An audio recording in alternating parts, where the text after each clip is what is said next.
Lads, I have pressed record. Oh, sweet. Finally. The moment has become upon us. Yes. So, welcome, as always, to the Finally Press Record podcast. I am Pat. I'm Nettie. And I'm Stubby. Yeah, and we've pressed record, and we had a few topics, but I don't know what's going to come first. Well, depends on how dirty you talk. We were just going to talk about like Elden Ring and storytelling in those games because I think also it's just an interesting storytelling topic. in games, I think, is actually a really interesting topic. And games that we think that have really good stories. Oh, sure. And Okay. some that have terrible ones. Yeah.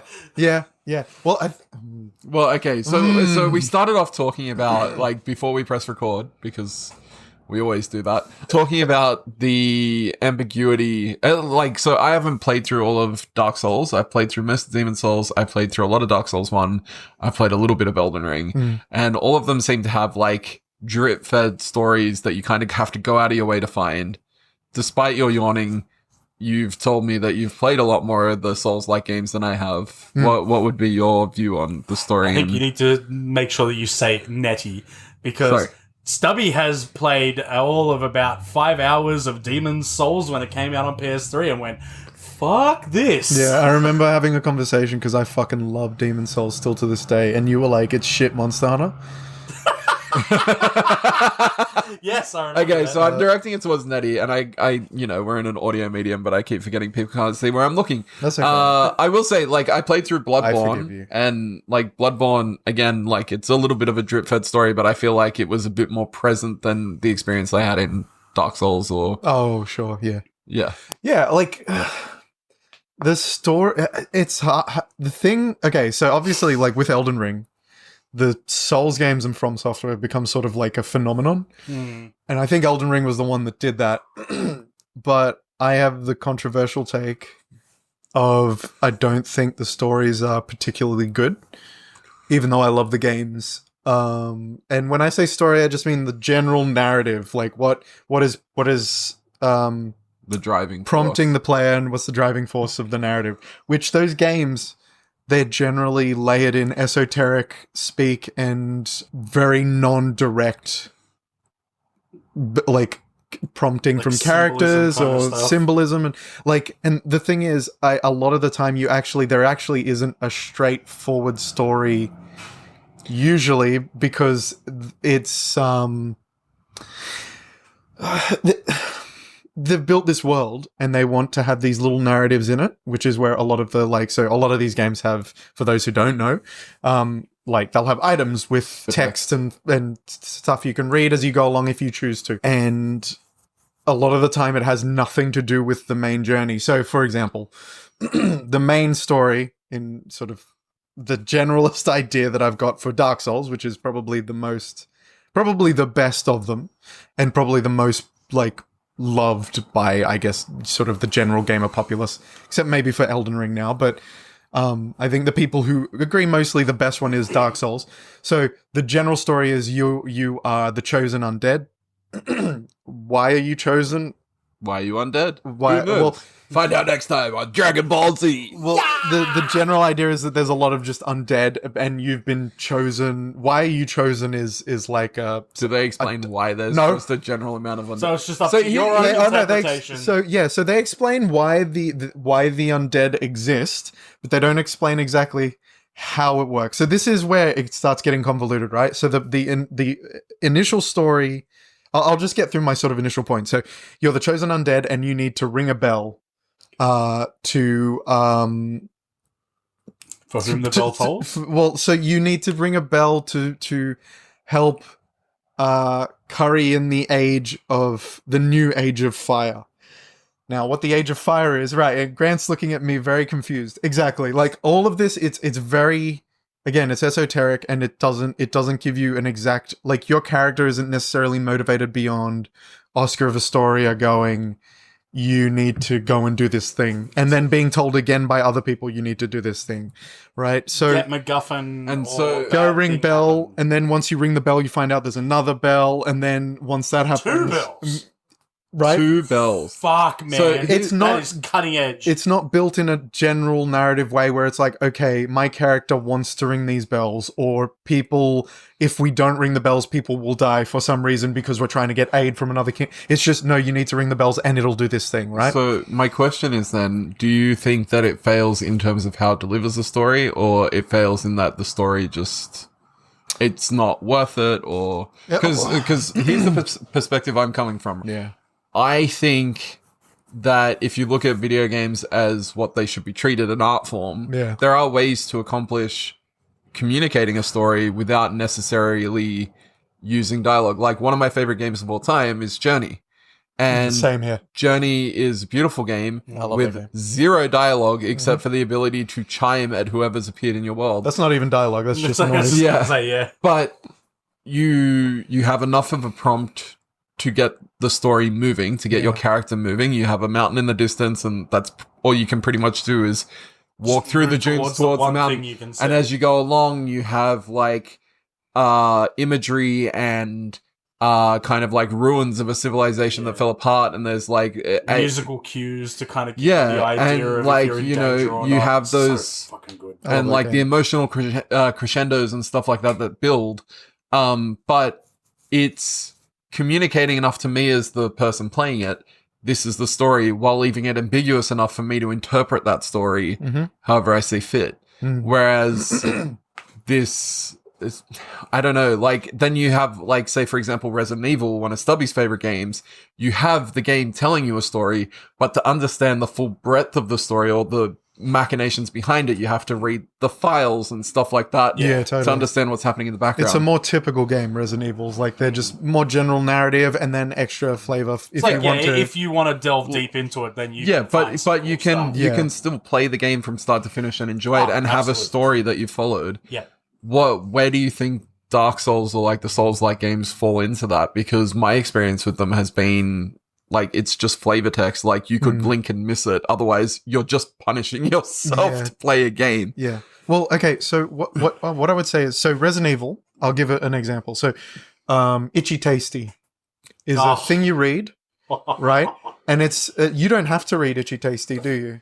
I can't remember if you can. If you do, You don't know. You don't have to, but it's like kind of one of the initial jump scares in the game. right. Do you want to explain Itchy Tasty for people who are listening? I think I should give that to Grant. Okay, so you find a researcher's diary in a bedroom, and he explains how himself and one of the guards and another one of the researchers, they're kind of palling it up and having games of poker and all this kind of stuff, and then as the diary entries go on, he explains that, like, we were given a new species that we have to look after, and he's like, man, and one of them, like, and then one day, one of them actually, like, bit me, and we heard that someone else had also succumbed to one of these monsters that we've been given, and they came in and they gave us all these hazmat suits. And then, the guys came by today and said, we don't need to wear the hazmat suits anymore. Thank God. It's been really musky in these kind of things. And, geez, my arm's really kind of sore, though. And then the next entry, he talks about how he was scratching the sore on his arm and a lump of rotten flesh fell off. And then the next entry is, like, kind of these broken sentences of, like, Scott the guard came, ugly face, so killed him. Like, so So itchy it's like now. the degeneration of someone. And like, yeah, it's just like his brain is like going by like so fast. And then the last page in the diary is just for Itchy Tasty. And it's just like, man, like you don't at the time when Resident Evil came out though, that kind of storytelling in like 1995, 1996, you didn't really kind of get that, especially on consoles. There were some PC games that might have given you it in like the Under a Killing Moon or your King's Quests or but you wouldn't get something that was like genuinely kind of harrowing to read. And so, like, I think for a lot of people, Itchy Tasty is kind of the first like, video games aren't supposed to do this to you. Right. Well, and what's interesting about it is, right, it's a piece of text in the world. It makes sense why it's there because they're bored. Like, they're just there by themselves. What are they going to do? They're going to write down sort of what's happening. And it also gives you a bit of information on the general life of what's been happening to these guys. So it gives you sort of a bit of connection. They're just average Joes. Yeah. And it's also kind of the first confirmation that when one of these things, like, bites you, that's when it transfers, like, whatever it has to you. Yeah, exactly. So it gives you sort of mechanical understanding of this virus, confirms, like, basically zombie plague. And then on top of that, it adds this sort of layer of fear because you're like, okay, all these people are just normal people just like us. And the way it's written is, like, I would say for most people in sort of the subjective sense, it makes your skin crawl a bit, right? Like, it's creepy. And I think for most people who played it back in the day, like, so many people remember Itchy Tasty. And so that level, it's straightforward, it's simple, but it's effective. And it's sort of probably, the precursor to how a lot of games like Bioshock and stuff will do it later on. And back to Dark Souls sort of thing. There are lots of just items that have text that explain the rules, right? But everything in that letter is connected to what the character is connected to. It's connected to the virus, the outbreak, and them trying to get out and how it affects people. Whereas in Dark Souls, there are just items where it's like, okay, this ring was created by this person for this reason, and they're connected to this person. It'll give you a little bit of dialogue, and it's just an item in the world, and it's not necessarily connected directly to the plot of Ringing the Bells, right? It's not necessarily connected to the undead in general, even though the undead are in the world. So what I would say Dark Souls falls under is just not really having a narrative. It's the reason those games I think are compelling are because of the gameplay, the exploration, the challenge. Yeah, very much so. And especially like Dark Souls back. Matthew Matosis, who's a YouTuber I really adore, has a great video called the Lost Soul Arts of I think it's just the Lost Soul Arts, and he talks about like the sort of the essence of the Souls games that they had at one point and how they've sort of lost their way. And I think a lot of now, like especially with Elden Ring, it's very like combat focused and very like it tried to take Dark Souls and put it in sort of a medieval anime fantasy where everything's over the top and crazy and blah, blah, blah. And I feel like it's losing its identity because originally Dark Souls is awesome because you go through this sort of grimdark world and you are fucking horrified the whole time. It's a challenging game, but you found this elevator and the elevator takes you all the way back up to somewhere that you previously have seen. And you're like, holy shit, I know where I am. And I didn't a second ago, and I was lost and I was horrified and I was going to lose all my souls. And that's why it's exciting. It's about the exploration and learning the environment, learning the tells of the enemies. And I would say the story isn't really what drives the character, even though it could be an added layer. And I would say that like I think it's something that's lost. And it's interesting because there are stories in the games that I really like. Solaire is a character in the game I think has a really tragic an interesting story, or it can be tragic, but and I think people attach to these characters because they're sort of people in a grim, dark world who are trying to survive and they're just normal people. Yeah. And you're like, you get them, but as a general narrative for the game, there's really nothing what it sounds like, and grasp. To be honest, listening to you talk and reflecting on it, it sounds like they went through all the trouble of doing a really deep world build, but then didn't build a narrative to drive forward the plot of 3 games. Yeah. Yeah. So, and then they came up with the game's mechanics and then tried to find a slim kind of narrative thread to like explain those mechanics. Mm-hmm. Yeah, and I don't know. Everyone always says how the mechanics of all the Dark Souls 1 and 3 anyway are like solid and like, you know, brilliantly put together. Yeah. I mean, personally, I'm one of those people who I play games to de-stress, not to get more stress. So I think I definitely went through a glutton for punishment stage, but I think you're right. I think that the narrative takes a backpedal to just the experience of the games, and like thinking about it, and I didn't really click until you said the thing about Elden Ring being like an anime medieval fantasy thing. In that, so like I've played Demon Souls, both the original and the remake. I've played Bloodborne and sporadically Demon Souls, but mostly 1 and 3. Yeah. Dark Souls. And have you played Sekiro? I've played a bit of Sekiro too, Right, yeah. but I won't include those. I was actually going to bring up Sekiro. Because I feel like Sekiro kind of like the mystical part of it kind of comes into play with what I'm about to say. Yeah, sure. But if you look at Demon Souls and Dark Souls, they feel like a more defensive, like defend yourself and attack where possible. I feel like Bloodborne is kind of the inverse. Oh, totally. In that, there's more of an emphasis on offense and defense. But then I look at Elden Ring and I'm like, I don't feel like there's a way to game Bloodborne and Dark Souls and stuff like that. Like, at any point in those games, if I was victorious over something, I felt like I earned it. Whereas I get to Elden Ring and you go on YouTube and stuff like that and people are like, this is the unbeatable build, and they just like, they become it's like a Diablo game at that point. Yeah. Which I've been playing a lot of lately, where it's just like, if you've got the right weapon, stuff like that, you're just untouchable. And I feel like, I know you've got to work to earn that status, but yeah, but I suppose that's a whole different thing. No, I think it's a fair point. And I mean, that goes more into the mechanics of it, but yeah, no, like, I mean, you can absolutely game every single one of them, but I would say for the average player, it's much harder to, in Dark Souls, Bloodborne, Demon Souls, game those, like, to sort of skirt around the systems they have, than it is in Elden Ring. Elden Ring...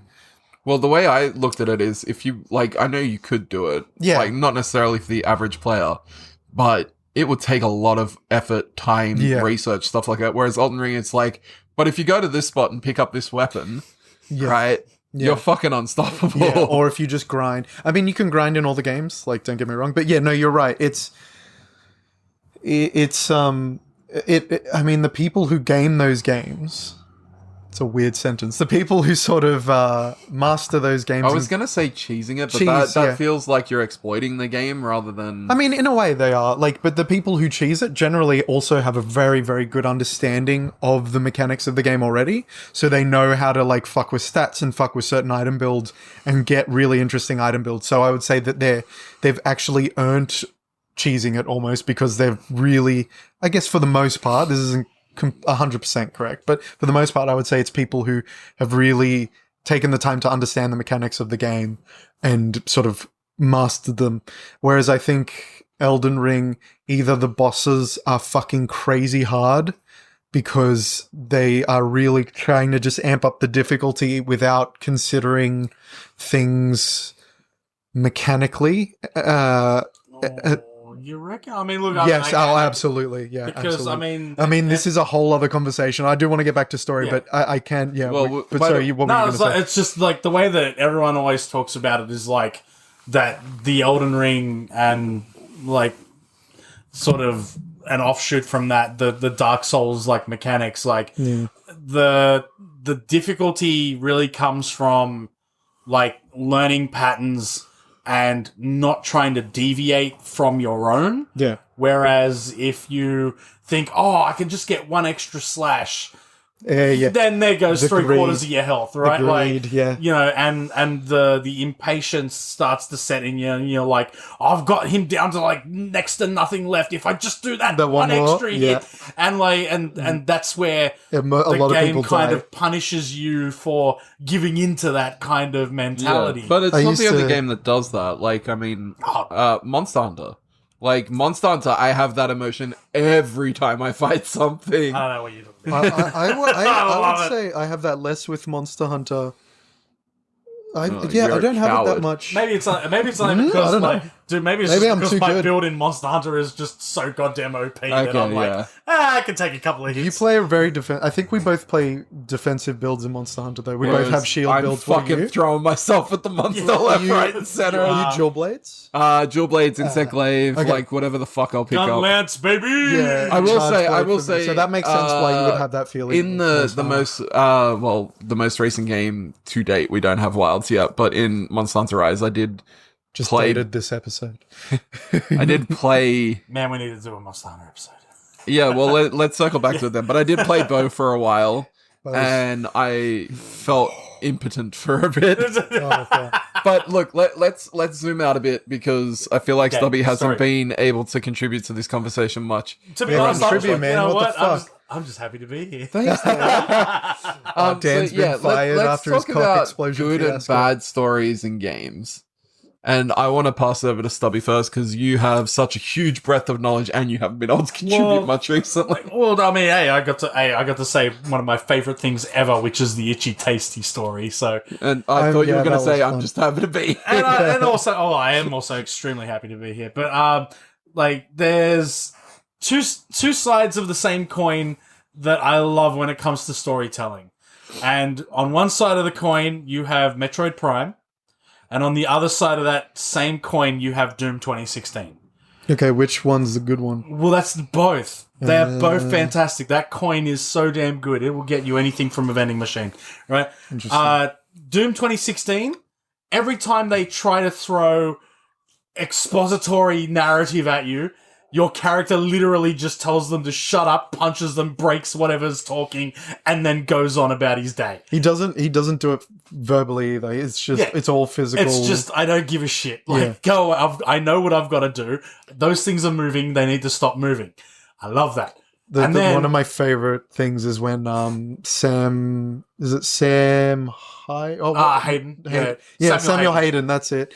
Is like, oh, you should save those vats of ardent energy. They're they're super powerful and blah blah blah. And literally grabs it and just crushes it because it's fucking demon energy. And he's just like, yeah, no. Yeah, I'm not saving that Before we shit. move on to Metroid Prime, though, how do you feel about Doom 3? When you say Doom 3, which one do you actually mean? Well, like the actual one, Doom 3? the Xbox. Doom 3, where they tried to make it more realistic, more gritty. They put a story into it. So I mean, you can't talk about Doom 3 without the infamous John Carmack quote. You know, story in video games is like story in porn. Yeah, it's there, but who gives a shit? do you agree with that? No, I think that's insane. Yeah, it's a fucking stupid quote. However, I think it depends on the game. I think sure, but as a general quote, it's if you kind of stupid. water down that quote, right, and do the same sort of thing as in like blood is thicker than water, and it's originally blood of the covenant is thicker than water of the womb. Yeah, like if you kind of water that down, story in video games doesn't necessarily have to be there. You can get I fantastic games like World of Goo. What the hell story does that have? It doesn't. It's just fucking good. Lemmings. Lemmings is a freaking great game. It doesn't need a story. Right? No, totally. That's the thing. Like, I think completely agree. If you listen to the Worms soundtrack long enough, they start telling you the story of Worms, which you only found out the other couple of weeks ago when we were playing. The Evercade. It was just really, yeah. Dude, if you play Worms Armageddon and they play the, I love Armageddon. If you play that for long enough, a voiceover comes over top and is like, "In the year blah blah blah, worms were manufactured for mass warfare." And all this but like, it's not like a demo thing. It's just like the options are still on the screen. Wow. It's just part of that soundbite. Yeah, that's so glorious. fucking funny. So yeah, like with Doom 3, I actually really enjoyed Doom 3 on the level that like it did. They straight up said, we don't want this to be a big blast fest like Doom 1 and 2 was. We want this to be a much slower paced. We want to scare you, right? Which they fucking did. There's a reason there is a flashlight shotgun mod. And then they actually officially made it. They added it into the Xbox version. So did good. they? Yeah, it became official afterwards. Like cool. it was. I have necessary. this Doom 3 for me. At the time, I was playing some games on PC, and I got the PC version because my dad was a massive Doom fan. It's also the last PC game that I played too. Right. Oh, fuck. But if Doom 3 for me has one of those like mind-blowing moments for gaming of something that's so fucking minuscule, which was that you're playing a first-person shooter and you're moving your view around with the mouse, and when in Doom 3 when you play it on PC. If you go to a computer screen, it changes and it becomes the cursor on the screen. Yeah. And little me shit bricks at that game, but was mind blown by that tiny little thing being implemented. Dude, I can absolutely say I totally know where you're coming from, because the first time you walk up to one of those little kiosks, you can go, oh, send me an email so I can find out more. And then your PDA goes, do-do-do-do-do. I was like, what? Yeah. What is this madness? Fuck, we're aging ourselves hardcore here. But like, I'm a baby. again, the story in Doom 3 though really does take a back seat, because I mean, you can sit here and say, oh, it's all about Betruga opening up the portal to hell, and you know, it's, I mean, actually I just told you pretty much the 2 of the 3 sentences of the storyline, right? Like, I'm pretty sure Betruga means deceiver in German. no, that'd be so great if it is. That's like, oh my god, that's a bit on the I wonder if he's the bad guy. But yeah, right? Why don't we just call him Dust Baddened Guy? That I have to give to Metal Commander. I heard that from him. Fucking hell. But what were you so going to we've say got about Doom 2016, so it's kind of got the same kind of story as Doom 3, but because your character has such that power fantasy and the way that he goes about, like, the way he acts when he gets told the story, and it makes it infinitely better than the Doom 3 story. But then you've got Metroid Prime, where you can play through that game from start to finish and not read any of the deep lore and how far down the rabbit hole that story actually goes, and still be satisfied with it. Like, it still is a good game. You still feel the need to progress, because Metroid has that beautiful thing of, oh, I can't reach that ledge, it's too high. I'll go and explore down this corridor. Oh, I've just found these big jump boots. Now I can reach that ledge and I can go over these ways. So you always have this feeling of wanting to progress into the game. But if you read all the subtext and all that kind of stuff, they put so much detail into the world. And when you go into the crashed space pirate ship, which, geez, I wish they would just give them a name instead of just space pirates. But like, you find out that this ship only just recently crashed on Talon, and that they knew that you were coming, and they start calling you like the demon and stuff like this, and you find out that Samus has like this unbelievable preconceived notion about what she is. Like, it's so good. It's the John Wick effect. Oh, very much so. What was it? Baba Yaga. She is the Baba Yaga. I watched her kill a whole bar with a pencil. And that's the thing, like, and the reason why I say it, a pencil! the way that you go about that story, like with Doom, it doesn't matter how much you explore and look into it, the amount of story that you get is really what that character lets you have. Whereas with Metroid, it really is up to the player to figure out how much of the story they want to receive, which, like, that's why I say that's 2 sides of the same coin. Yeah. And I absolutely love how both of them were done. And I couldn't say that I prefer one type of storytelling over the other. They're very disparate. They're 2 different things. And then on that same idea, you've got The Witcher. Yeah. And you've got Skyrim.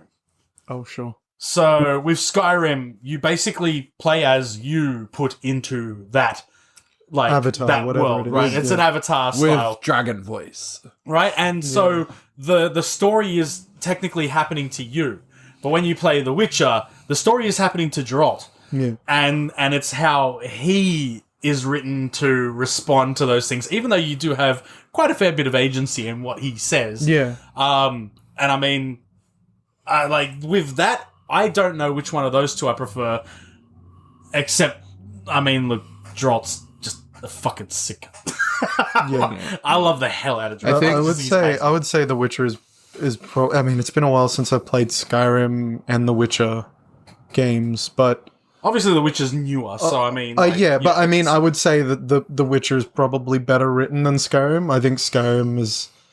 I think there's a few people who disagree with you. I was just going to... what? Like, I mean, don't get me wrong. I think The Witcher is impeccably written, but I do also think there's a lot of crossover storylines that happen in Skyrim that you might not realize on a first playthrough. Sure. I mean, I just got fucking bored of Skyrim. And I the dragons think were it's so also, like- non-threatening to me. Like, I just didn't care anymore. I think it kind of But- highlights though that like games like that where you're playing an avatar, it's really on the world building part of it to kind of like, yes, you can have narrative story beats, but a lot of the time, so for example, like Skyrim or Fallout or stuff like that, like it's your choices that make the story. Yeah. You're given some paths, but for the most part, it relies on the world around you to keep you motivated to go through that story. And there we have. I just got fucking bored. Yeah. Like, if it's not there, it's not there. And it's not going to be that's the other thing. It's subjective. It's not like, you know, our whole argument about Wolverine and Deadpool. Something's going to be your cup of tea that's not mine, and something's going to be my cup of tea that's not yours. And I think a lot of those games, it will live or die based on whether or not the world can keep someone motivated regardless of what their personal preference is going to be. Like, for example, Baldur's Gate 3, which has a myriad web of possibilities. Yeah. For me, most people I know that play video games would be able to find something in the narrative of Baldur's Gate to enjoy. I feel like the question then becomes the actual gameplay, and I know there are some people who would love the story of Baldur's Gate, but then the dice rolling and the actual gameplay is the part that would turn them off. Yeah, sure. When it comes to like good story, I'm not going to open the can of worms that is Zelda, but you know that I enjoy the storyline of Zelda. The storyline in Zelda? I will Okay, shit you're both wrong. There are multiple storylines Thank you. in Zelda. But by the way, I would say Zelda isn't one coherent storyline. No, it's not. And recently, proved that. the Nintendo Wait, prove that it is or that it isn't. That it isn't. Like, they've got multiple Yeah. storylines. Here's the Oh, thing, but though, even right? then, So that's wrong. we had That's fucking wrong. Yes. we had that timeline that's officially released, whether you believe it or not. It's- But I mean, it's Nintendo Live Australia that we weren't lucky enough to get into. we forgot to break into. That was last Saturday. Fuck, was it? Damn it. I forgot Yeah, but that. here's the God damn thing: it. Nintendo was there and had a Tears of the Kingdom booth, and officially confirmed that Breath of the Wild and Tears of the Kingdom sit outside as a current? Yeah, they are a separate. So it's a fourth. No, it's not. It's not a breakaway. They are completely separate to the. It's a new- Zelda Yeah, so I It's mean, a like, new so universe, technically, it's yeah. like a fourth, like Honestly, a fourth line. who cares? Like, none of them, it doesn't matter. You know what? It genuinely I don't doesn't think it really matter. matters anymore. I it would be nice, but I don't. I mean, care. it would be care. cool, I but- care to a degree. Like, I am a massive Zelda weeb. Yeah, sure. I am fully aware of that. I found it interesting from a lore perspective for X to exist in this timeline because this happened earlier. Yeah, sure. That like at that point, I think it's important. I think it reached a point. Like, I honestly think Nintendo should have never revealed it. I thought it was fun to kind of like Piece the things together. Yeah, Like exactly saying that right. Midna's eye on her head helmet looks similar to the Majora's Mask eye, and But stuff also, like I that. think just the fact that Nintendo were actually willing to. I wasn't going to open this can of worms, I guys. know. Well, but this is Too bad, story, though. man. This is story. And it is actually a pretty big thing of story. Go for it. In that Nintendo were actually willing to, at one point, whether they do now or not, but I mean, they put it in the Hyrule Historia, that they had a storyline where Link lost. Yeah. yeah. That That's was, is that when the I first Ocarina heard line? that, Or is that the Link 2? so no, that's Ocarina is the kind of the flashpoint. Yeah, so Ocarina of Time, it was the timeline where Link is a child, there's the timeline where Link is an adult and wins, and the timeline where Link is an adult and loses. Which is the darkest timeline. Everyone has a goatee. And then that's where Which, that's Link's where 2 is. That's what where is it, Zelda. 2? No, that's where Zelda 1 starts. Right. Oh, okay. Because the you find like the dried out dead Deku tree. That's is right. one Yeah, of the, it's in the- Yeah. dungeons But also and the stuff. world floods, and it's also Wind Waker. Like, Yeah, the Wind Waker is further down. Anyway. So- and but like that's the thing though. Nintendo, who are normally the hey, look at us, we're the Disney of video games, actually was like. I mean, let's be honest. They kind of are. Like, really. Yeah, but they actually make quality. Okay. For the most part. Disney or Nintendo? Nintendo. But so Zelda aside, the actual like storytelling aspect I wanted to bring to the table is one of Quantic Dream. I have been a Quantic Dream fan for a while. Why? Look, Nettie! Nettie, no, don't do this to me. I knew that would set someone off. Sorry. Oh, I do. I You have to also find it you now. said my trigger word, Pat. You said subjective, and we need to get back to that. no, We need no, to we get really back to don't. that. This is for everyone at home that can't see. I'm holding Grant's a copy holding of Fahrenheit. Nomad Soul. I had no idea you had this. Buddy, I am a humongous David Cage fan. Me too. I David love Cage them. doesn't even like himself. Oh, Why would you? God. Why would you be? Like- Look, Cage fan? I do think though, like I got into Quantic Dream with Fahrenheit or Indigo Prophecy, depending Yeah, on which sure. part of the world you're in, and that game was fantastic until like the last hour, and then it went batshit crazy. Because aliens. Right, but and I really enjoyed Heavy Rain. I liked Beyond Two Souls for a large chunk of it, mostly Willem Dafoe. True that. And I fucking look for all, and I will say it's not a perfect game, but I fucking love Detroit Become Human Detroit is amazing. so much. I love Detroit. And I think it's that whole, like, being able to tell and like I said, there have been stumbling blocks in Quantic Dream, but being able to tell a cohesive story that makes it feel like you've actually made real world choices along the way. And And- have them significantly impact something in that Yeah, like the game's story. whole, like, when I was growing up, and I was a much more prevalent reader than I am now, at least in terms of novels, I loved Pick a Path. Eventually, Hell I loved the yeah. Goosebumps Pick a Path books and stuff like that. Just the fact that, like, I'm a trophy hunter now. I mostly play PlayStation games. Like, there is a trophy in Detroit Become Human for having Connor die at every possible avenue in yeah. one playthrough. And We're gonna need I to love- put a disclaimer for spoilers for all these games we're talking about. I he mean, before at can the this. same literally time, die this in the is- first 5 minutes. Oh really? And it's When- an older Oh game. right, that's when he falls off And the building, right? Yeah. because he's a robot, They just when re-upload him, right? when you end up going to like the director's little sanctuary she's got, there's like a new headstone for each one that dies. Yeah, and I love So that. And good. the other thing, and this is specific for Detroit Become Human, and I am going to put a spoiler warning here because if you haven't played it, this It's not you and exactly a new We game. should I just know put- it's we not, should but this literally is- just put a list and say spoilers for these games. Yeah. this for me was the big thing, and it's something that even if it's an old game, if I could play the game and not know this would happen, I would love it. And you and I, Stubby, loved this when it initially happened to us, you. right? Have you played through Detroit Become Human? I know what happens. I haven't Okay, played it. do you care if I spoil something? Nah. quick? So, the main menu of the game is an AI that speaks to you. Oh, And right. as you progress through the game, she becomes self-aware. Oh, is that Kara? No, No, not it's a Kara. different no, AI. not It's a Kara. different It's a one. different AI. Yeah. But it's a woman, and she'll, like, greet you each time you start the game, and she'll, like, kind of reflect on what's been happening in the world as you've progressed. Huh.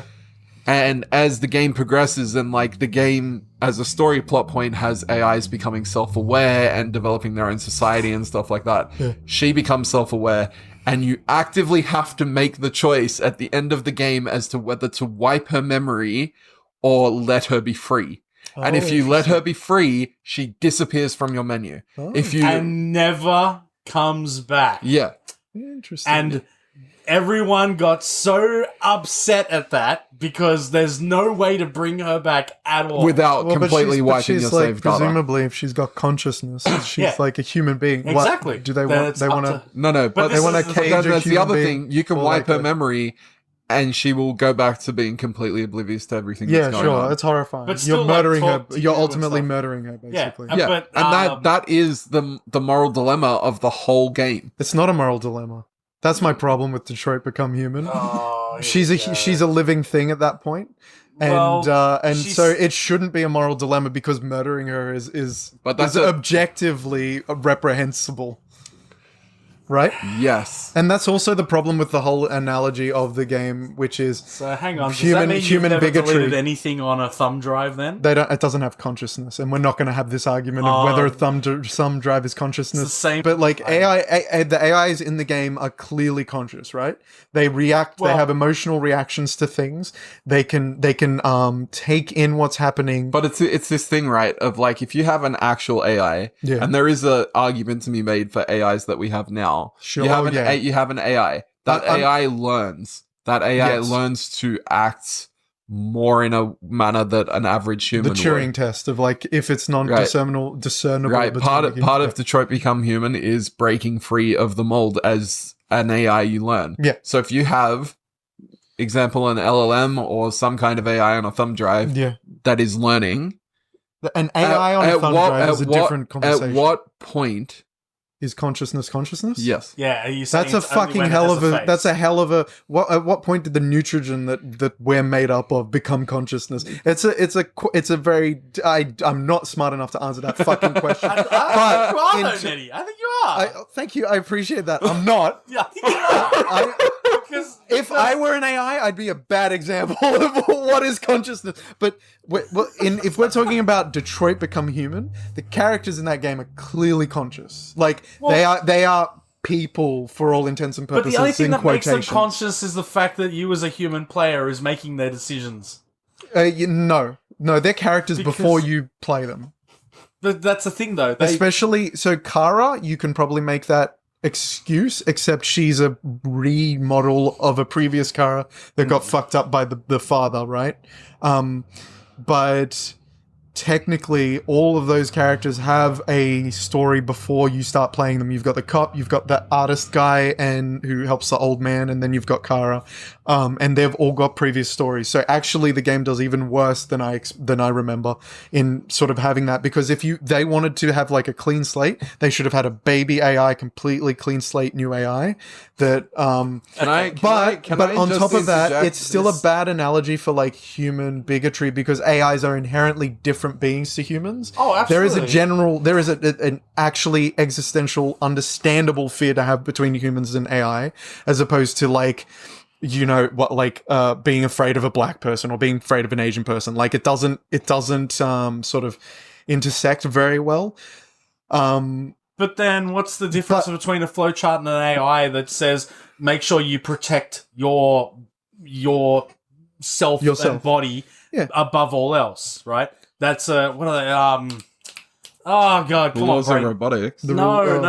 Like your inherent human self. Yes, survival, self-preservation, survival right? instincts, Like, and self-preservation. Yeah. Like Look, if it's, what I will say is that whether you like the game's content or not, the storyline has got us talking about bigger things. Sure. oh, absolutely, and this But we can is- talk about shit stuff. And okay, absolutely. And look, I think the whole, you know, parallels to like, you know, the kind of the Civil War and all that kind of stuff. Yeah. Like, I think all that, doing it with robotics is a good way to try to modernize it, because, and this is where I think a lot of people fall into that, like, oh, well, it's AI. It doesn't matter if it's just on the internet, and I just go to chat GTP and go, draw me some boobies, right? Like, Probably won't. The fact that these It'll robots, try. It's very puritanical. because they have a face, that instantly humanizes them to us. Sure.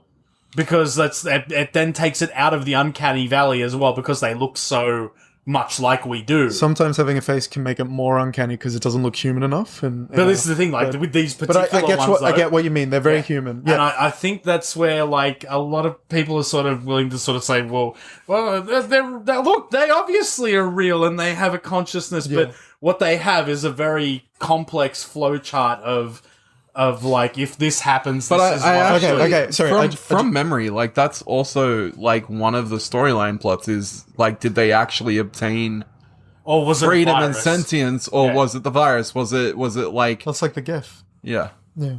But anyway, I'm happy to put a pin in that. It's clearly a bigger This is cool. discussion. No, I just want to say, I don't love actually this. hate the game. I don't know enough about it to give it like a critique. There were certain things that I noticed that I was like, it doesn't feel right in terms of just a story, like there was just certain things that didn't rub me the right way in terms of a cohesive narrative with that element as like, oh, a human player driving an AI sort of thing. Like, yeah, and like I said, I don't think it's a perfect game. I don't think any of the Quantic Dream games No, are for sure. perfect.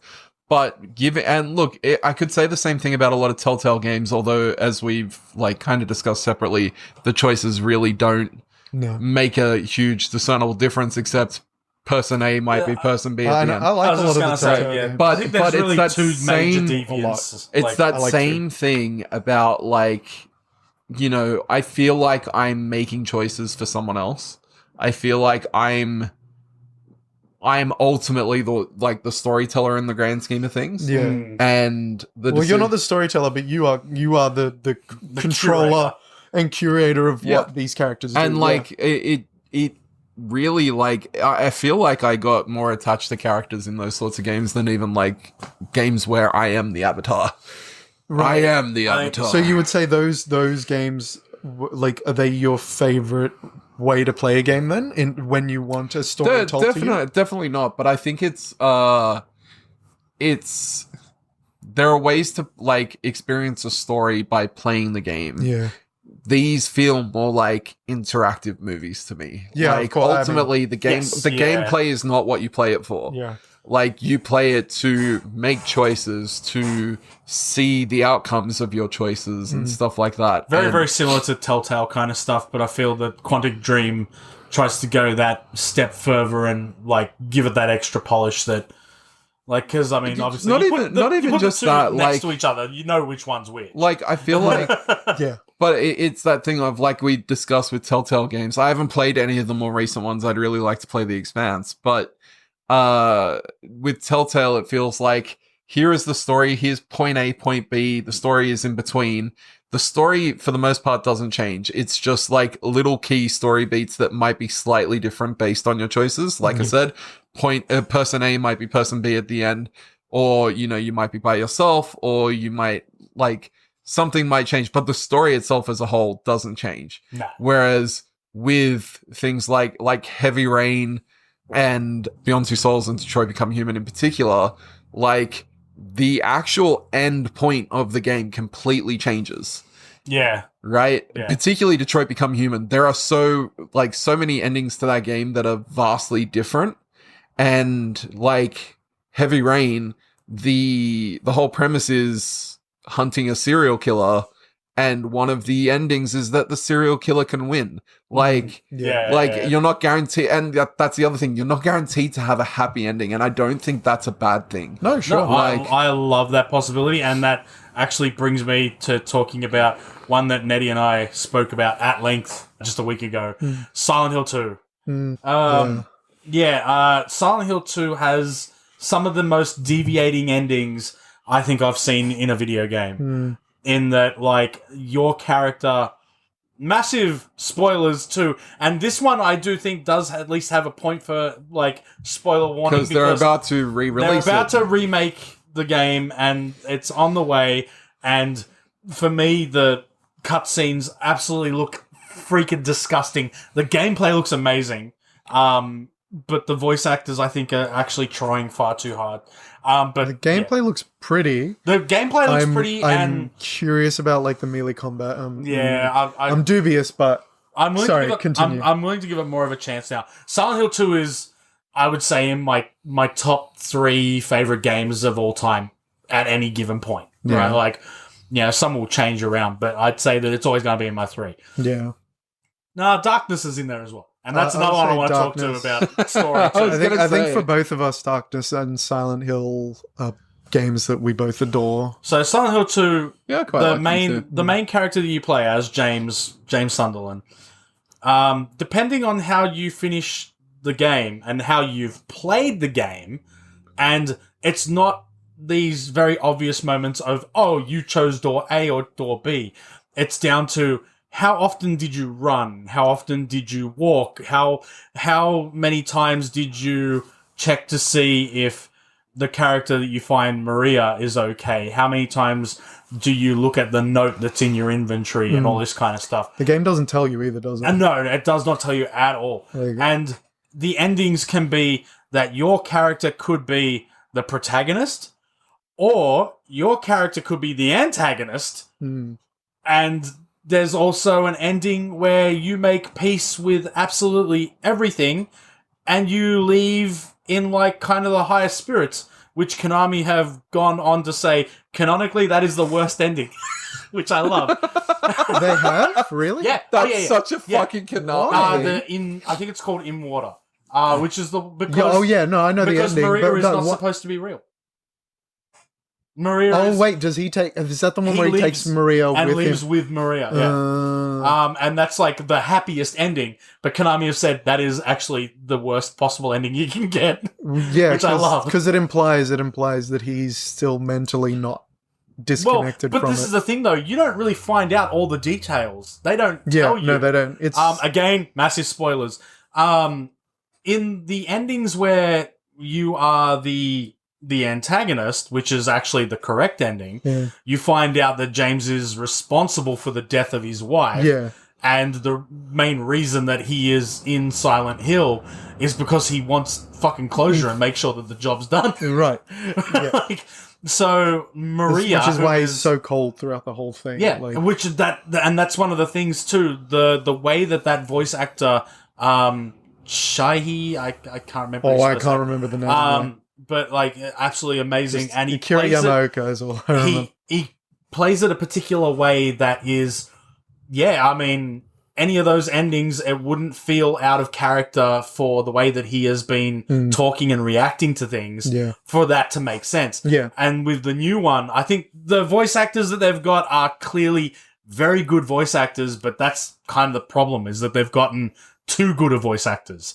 And they're reading these lines and saying, oh, these lines have to have this context.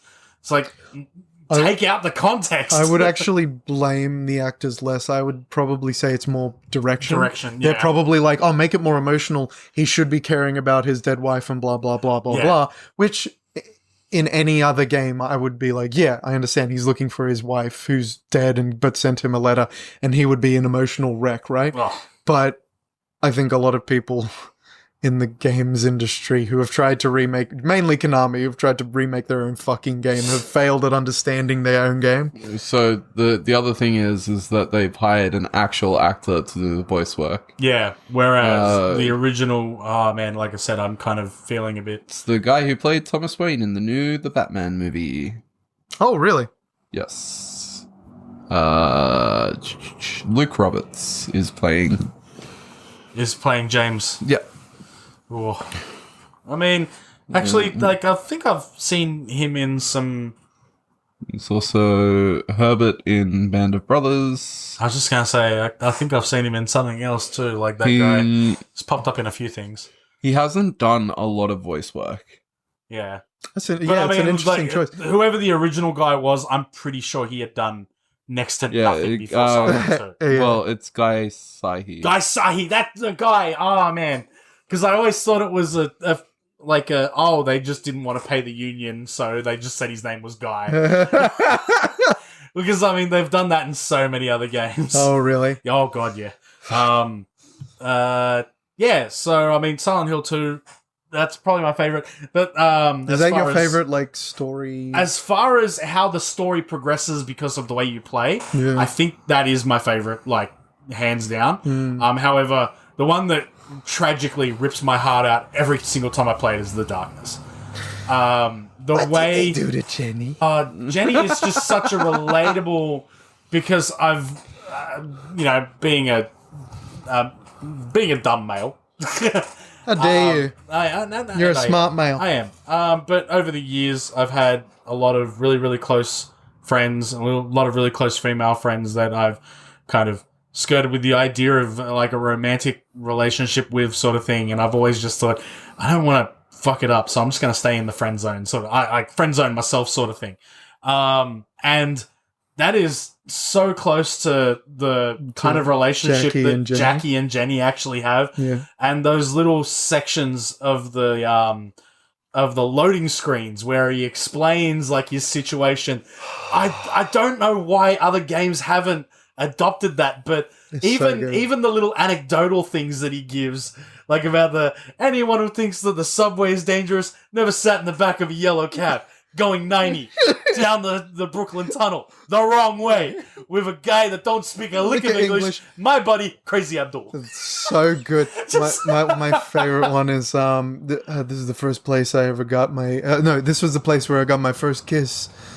She was a stripper. She crossed her legs and broke my glasses. Good times.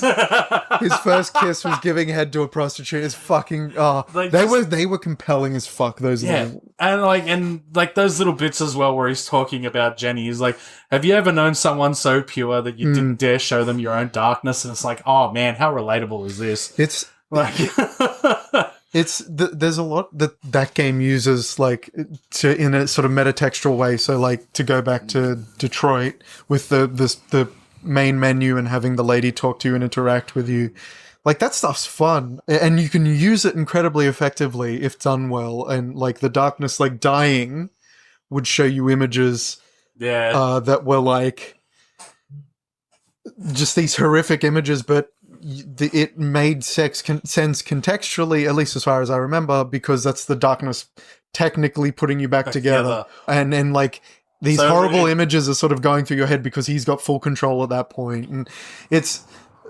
and you can use that stuff very interestingly. But I guess, and well, Jackie in those loading screens are supposed to be him talking to Jenny in his mind, because at the end he's like, "It was you, Jenny," right? Like, it was always you. And so it's like his inner monologue, and he's like, "What I would say to her."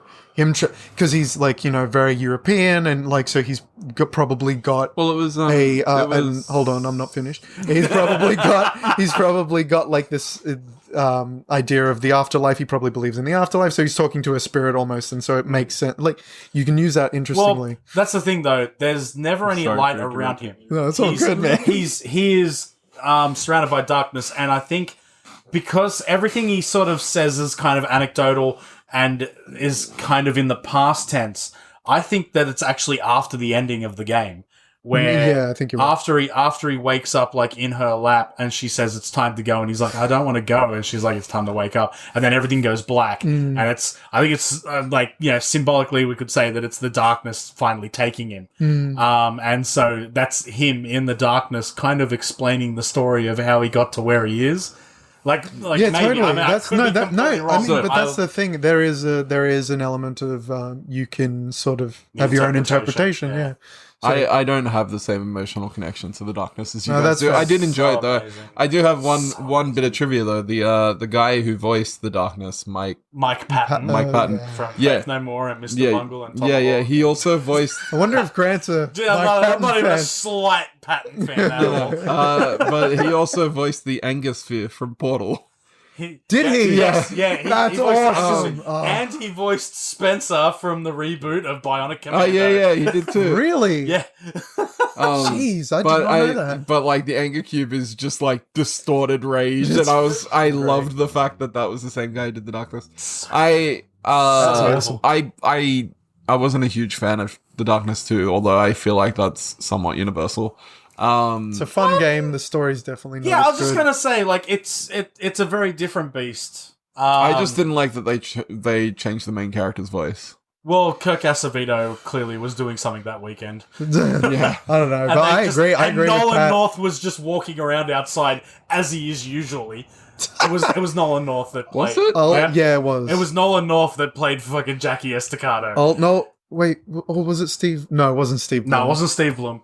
Steve Bloom did Bullet. Oh no, he did Bulletstorm. Storm. He's done a fucking He does everything shit else. ton of shit. Anything that I've Nolan got North news for passes up you. on. It's not Nolan North. No, it was It's Brian Bloom. Brian Bloom. Oh, That's Brian it. Bloom. Yeah.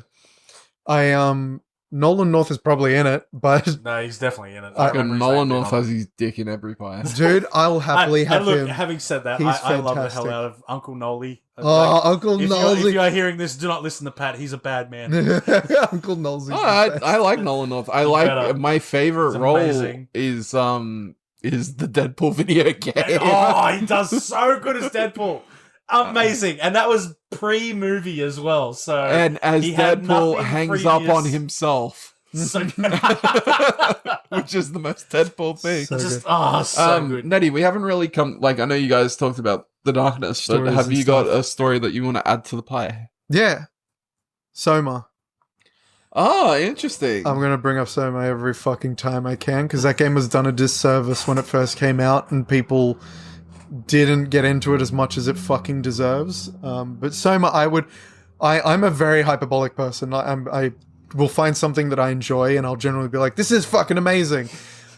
Or I'll be like, it's fucking shit. And that's why he's here, folks. I mean, I'm trying to curb that more and more. I'm trying to be more deliberate with my language. But Soma, I would genuinely say, is a modern day masterpiece. It's one of the best written fucking games that is out there. And just in terms of a creator, and it's unfortunate what happened with Amnesia Rebirth, because much like how I feel Disney or Marvel have learnt the wrong lessons with making Wolverine and Deadpool in terms of just like throwing cameos out and stuff, and like, because they made successful, that movie was successful.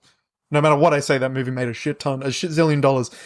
With Amnesia Rebirth, I felt like Frictional learnt the wrong lesson, which was, and I'm paraphrasing Mauler here, another YouTuber I love, that Amnesia: The Dark Descent came out.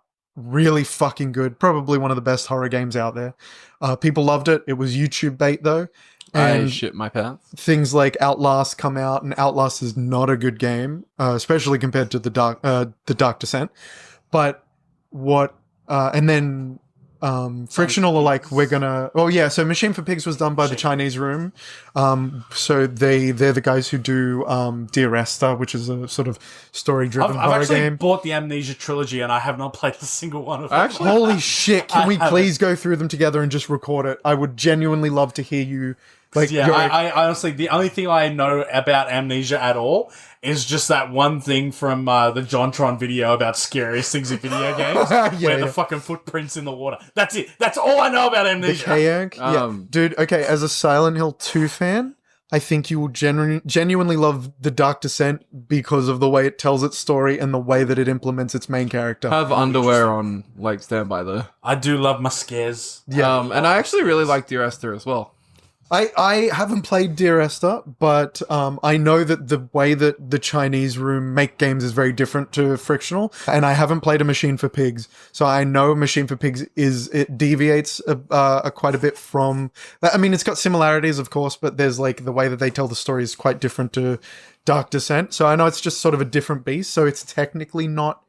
It is a sequel, but it's not like a sequel done by the same company. Right. Soma is like sort of a spiritual successor in terms of it's the same sort of formula of wanting to use an environment to tell a very specific story.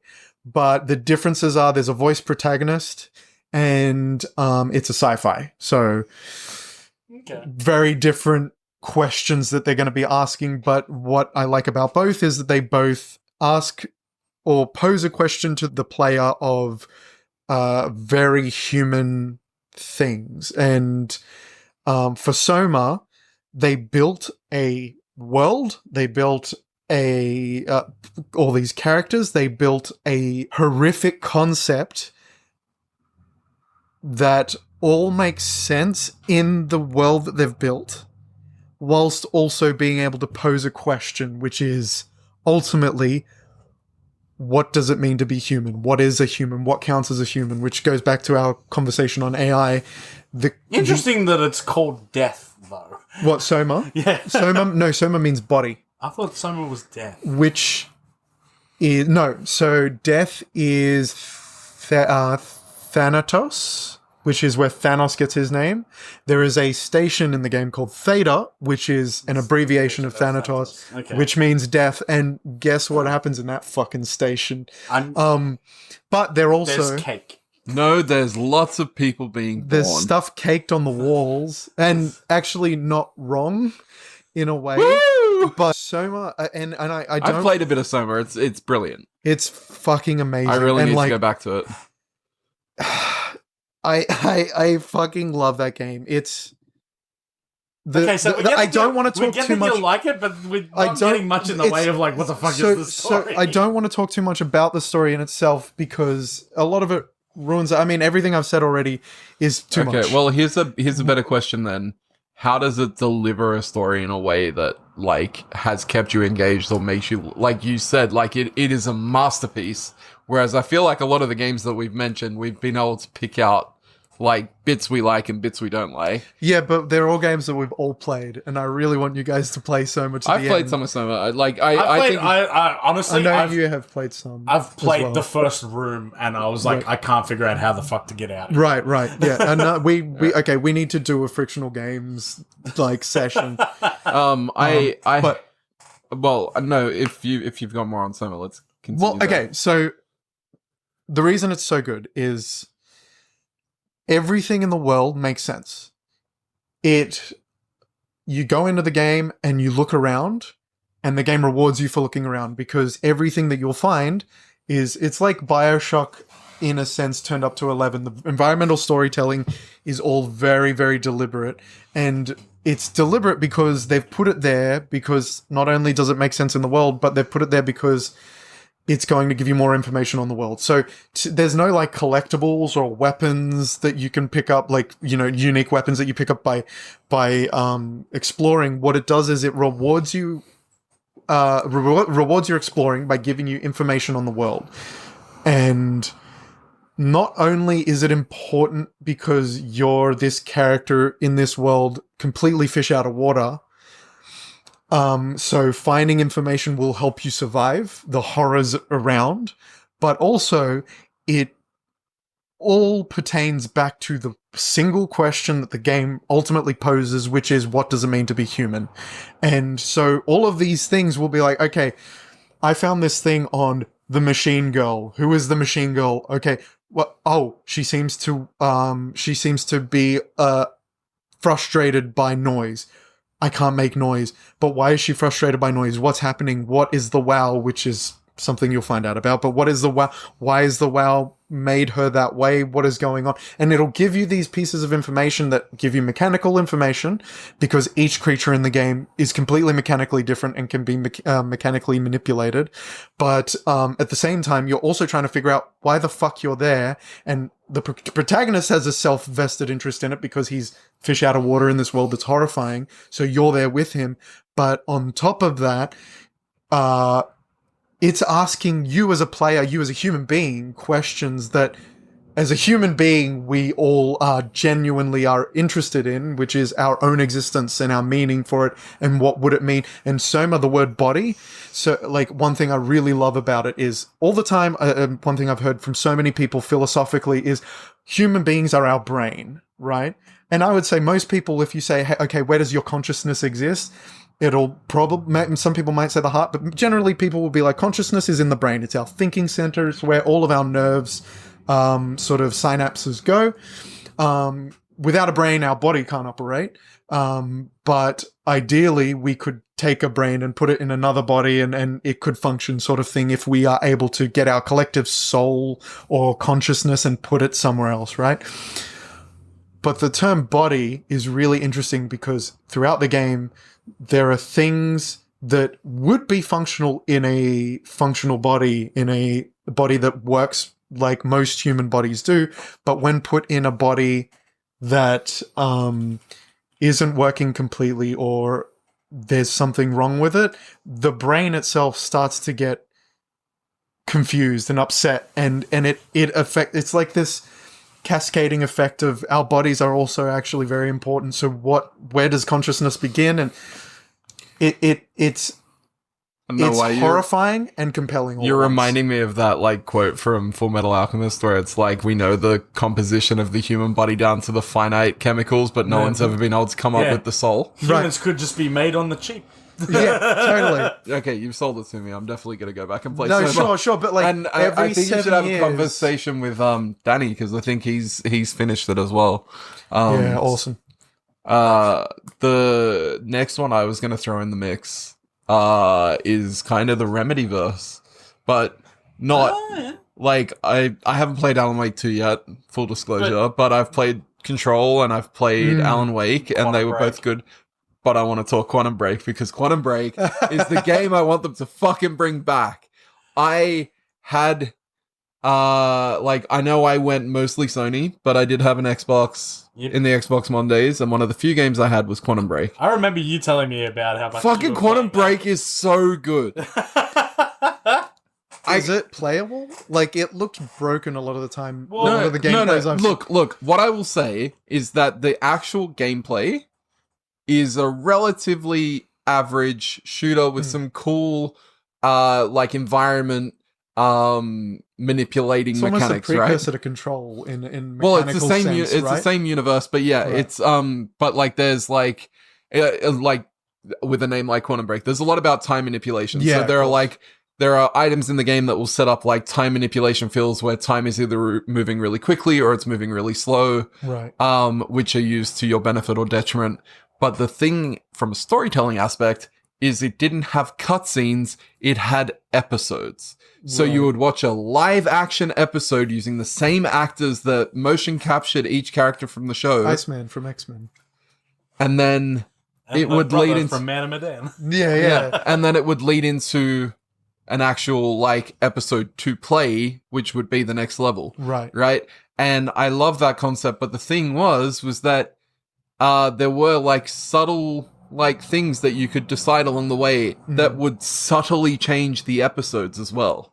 Like, Wait, how? they would just have like Multiple like Bits grand film- scheme of like things. that would change like certain dialogue or a location. Yeah, and Oh, like so wait, the episodes were directly connected. I thought it was just a show that was also no, connected. no. No, Literally, you that's- play a level and then you watch an episode of the show, and that would like interesting. give you context for what was happening. But it would like I said, the actors looked like they were in the game because they were the same people who motion captured them. Yeah. And I was enthralled from the moment I I started was playing going the to say, game. so if Like, you're playing... Lance Reddick's in the game. Like, it's... And, oh, fuck. in It was so good. Bring back Quantum Break. Wait, he's dead, right? Yes. Yeah, yes. rest in peace, Although, then. we, like, at the time of filming, like, relatively recently, Annapurna Yep. has signed and bought the rights to do Remedy-based TV shows or movies, featuring Alan Wake, Control, or Quantum Break. Quantum Break was named. Give me more Quantum Break. Wow. But we all know they're just going to do in Max Payne. It's good that there's one person on the planet who wants Quantum Break to come back. Oh, No, that's a fact. Come on. I'm not saying it's a bad thing, but For those of you at home, I just threatened to throw my thumb he's at Nettie. he's going nonna on me. But so how long are the episodes? It's like a standard, full like 30 minutes. 23, 24 minute episodes. Did you get frustrated having to put down your controller sometimes to just watch an episode? No. Because I would be annoyed. You know what? If But that's interesting. If the episodes weren't taken seriously from like a TV kind of cinematography point of view, like, okay, perfect example, Metal Gear Solid 4, right? You play for 5 minutes and you sit there and you watch very long-winded, mostly boring as shit Don't get me cutscenes, started right? on Kojima. Right? But we're talking about like a very well scripted, like the actual actors have proper chemistry Yeah. and they're shooting on proper sets. Like they actually had And a the set, full like the proper, sets are like, all like, cause there's crew. some like it was very clear that they had like shot a show and then used the set pieces and stuff like that to cause it's a fucking like pool-sized time machine. Yeah. And like all the sets look identical to what you're playing on. And for me, like it might be different for an average like gamer who just wants to play a third person shooter sort of thing, right? But like I consume a huge amount of media. Like I've studied film, I've studied animation. I like things that push the boundary of what a normal game should be or a normal TV show or what have you. For me, like I would settle in for the night and I would either play a level on my game and watch an episode of a cool sci-fi show or vice versa. It was never breaking it up for me because it was paced enough that I could sit down for an hour, watch a cool show and play a bit of a video game without feeling like I've been removed from the experience. Yeah, sure. Okay, that's interesting. Yeah, because I've never heard of anything that's done that. But I'm also thinking, how expensive that would be to make, which is why I think that's why we haven't seen anything like it since. There was one game that came out before that, and I know it's not it, but my brain keeps on saying Farscape. But I know that it's... Farscape's a sci-fi TV show. Yeah, no, I know. But the game had a name that was very similar, and it had, like, you basically played the game, and it connected online, and you basically sort of played a semi-MMO kind of game, and then when an episode was finished, they would then display the episode, and then the game's storyline would continue after the episode had come out. Oh, that's Silent Hill Ascension. No, that was just fucking garbage. That was half written by AI. I don't give a shit what anyone says. But no, I cannot for the life of me remember it, but it was a very expensive outing. They only got to make, I think, 4 episodes before the whole thing ended up getting the plug pulled on it. Right. And I don't recall anyone saying anything great about it, but that, like, the TV show clearly had a very high production value, but the game just felt so inconsequential, and it was like you were almost like a prisoner to, we had to wait for the episode of the TV show to come out for us to keep the story going in the game. Oh, shit. And and you couldn't watch the show on its own because you would do things in the game that were important to the story. Yeah. And so it kind of was the worst of both worlds. Right. And I look, Cannot for the life of me remember the game, but yeah. if I find out, it'll be in the description. Flashpoint. I think there's... It's got a name like that. Yeah. It's something like clearly like, oh my god, generic 101. I think, like, I get frustrated. Like, I just had a look then to see if I could find out how much it cost to make. No, Planescape was a different thing. That was a D&D stuff. But I feel sad because, like, you look at the grand scheme of reviews and stuff for that, for Quantum Break, which are mostly above an 8. Yeah, that's actually... It was reviewed really well. Really? Yeah, it really did. Interesting.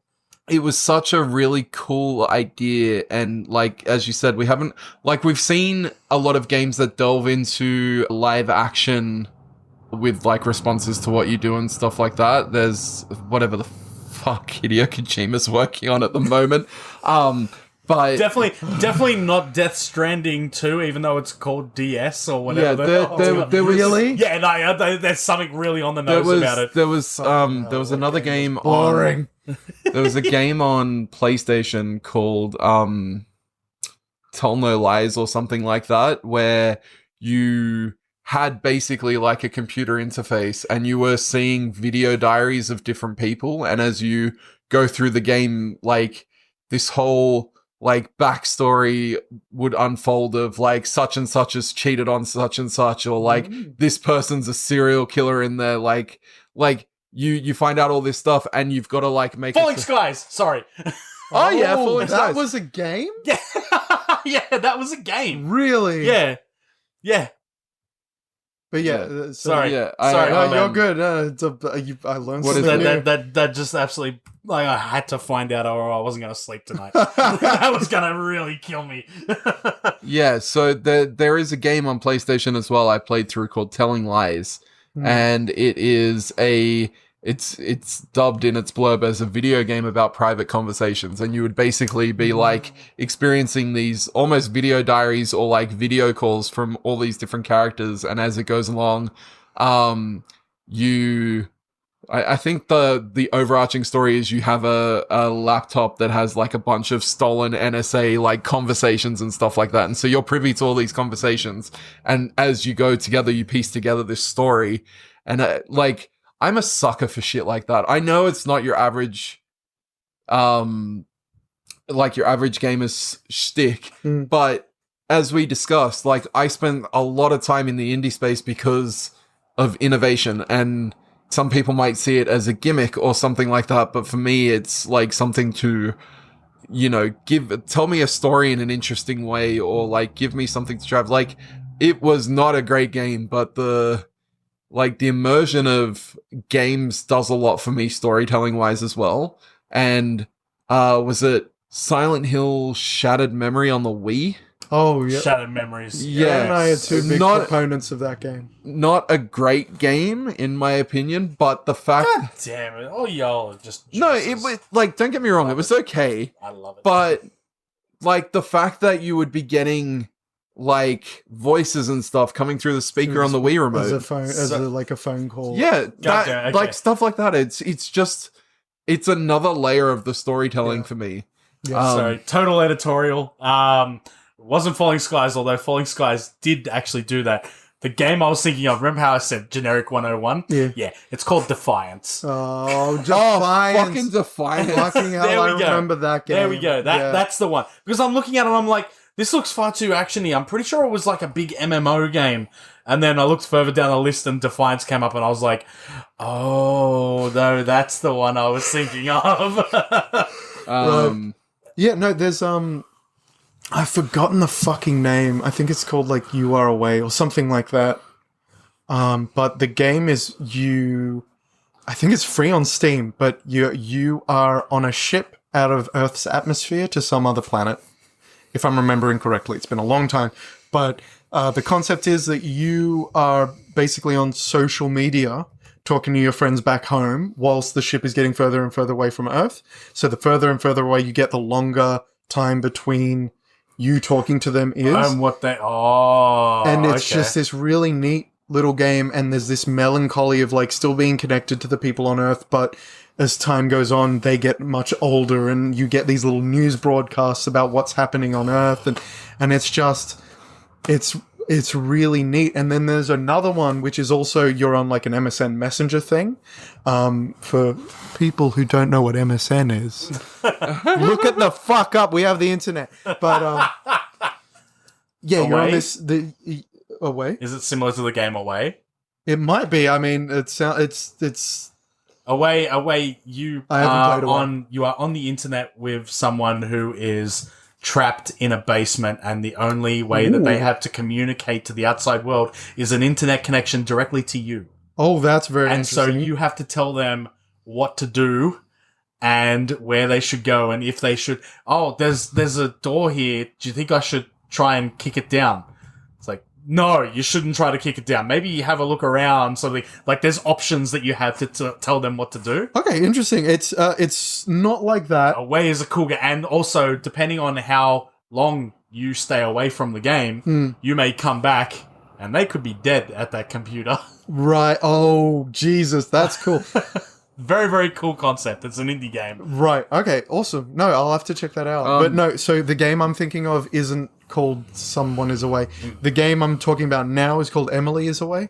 Oh, yeah, I've heard of that. Yeah. So like the basic idea is you're just talking to this girl, and it's as years go on. And so you have these conversations, like an early conversation is like talking about your favorite bands and things like Blink-182 and Linkin Park come up, and because you're young teens and stuff like that. And then as time goes on, your relationship changes, and it's just this really short melancholy vignette of like people growing up and growing apart, and just the sort of archaic form of MSN being this template for how we communicated differently when we were young, and them growing up is sort of like how we look at MSN now. It's just a really sweet little game that has a very interesting way of telling a story. It's Just based on what we've talked about, there's two other recommendations I can throw in the mix. One is actually, it's technically two, is Deliver Us the Moon and Deliver Us Mars. I gotta play both of those.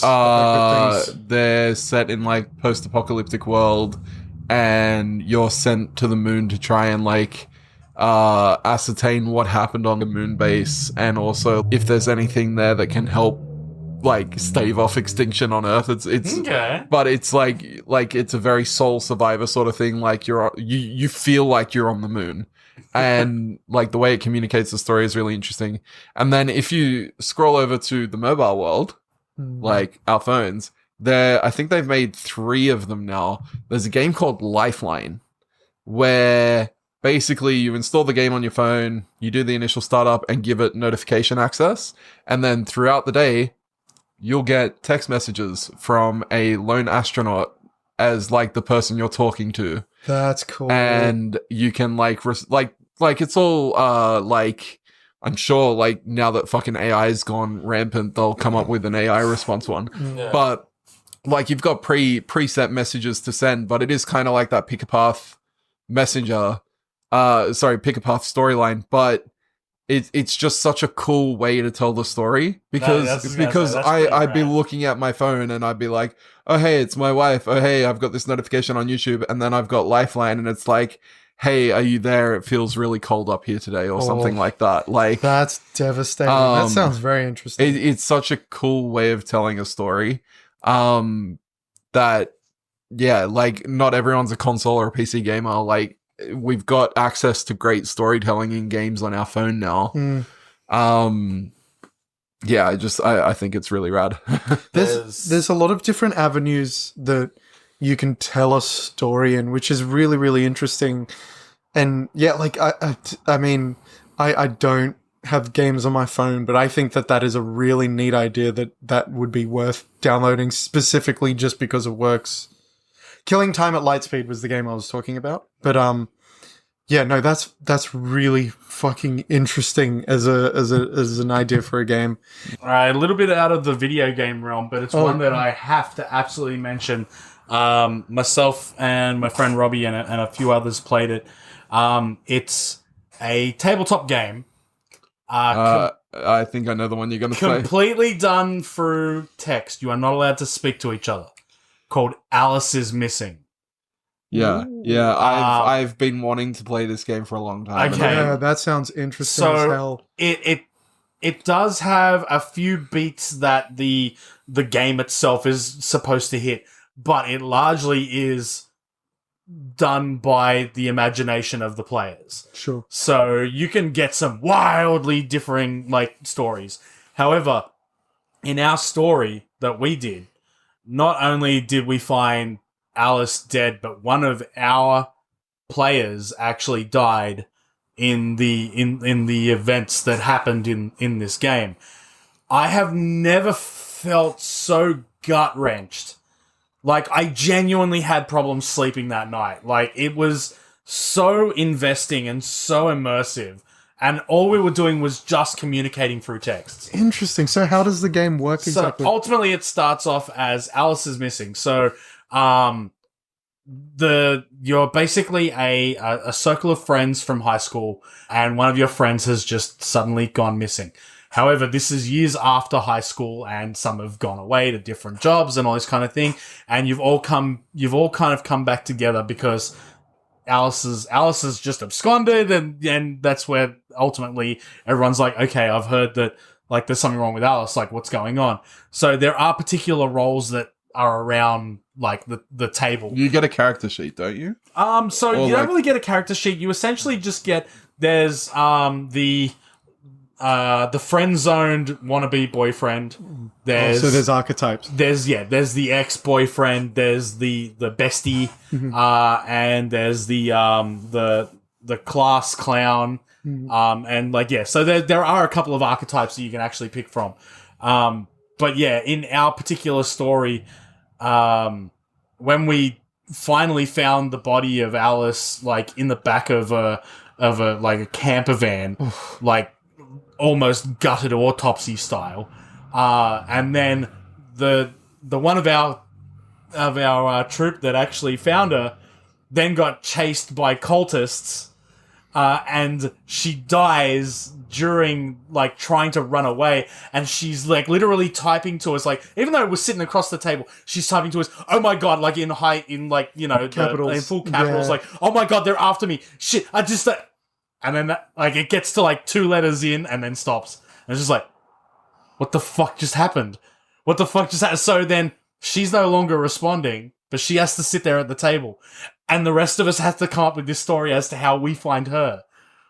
That's interesting. And it's just, man. So how does it mechanically work? Like, so with typing to each other, what exactly? So there is I'm pretty sure it was an app. It's an app that has a particular timer, and then certain things happen at certain times. So there's a fire that breaks out in like the forest that's nearby.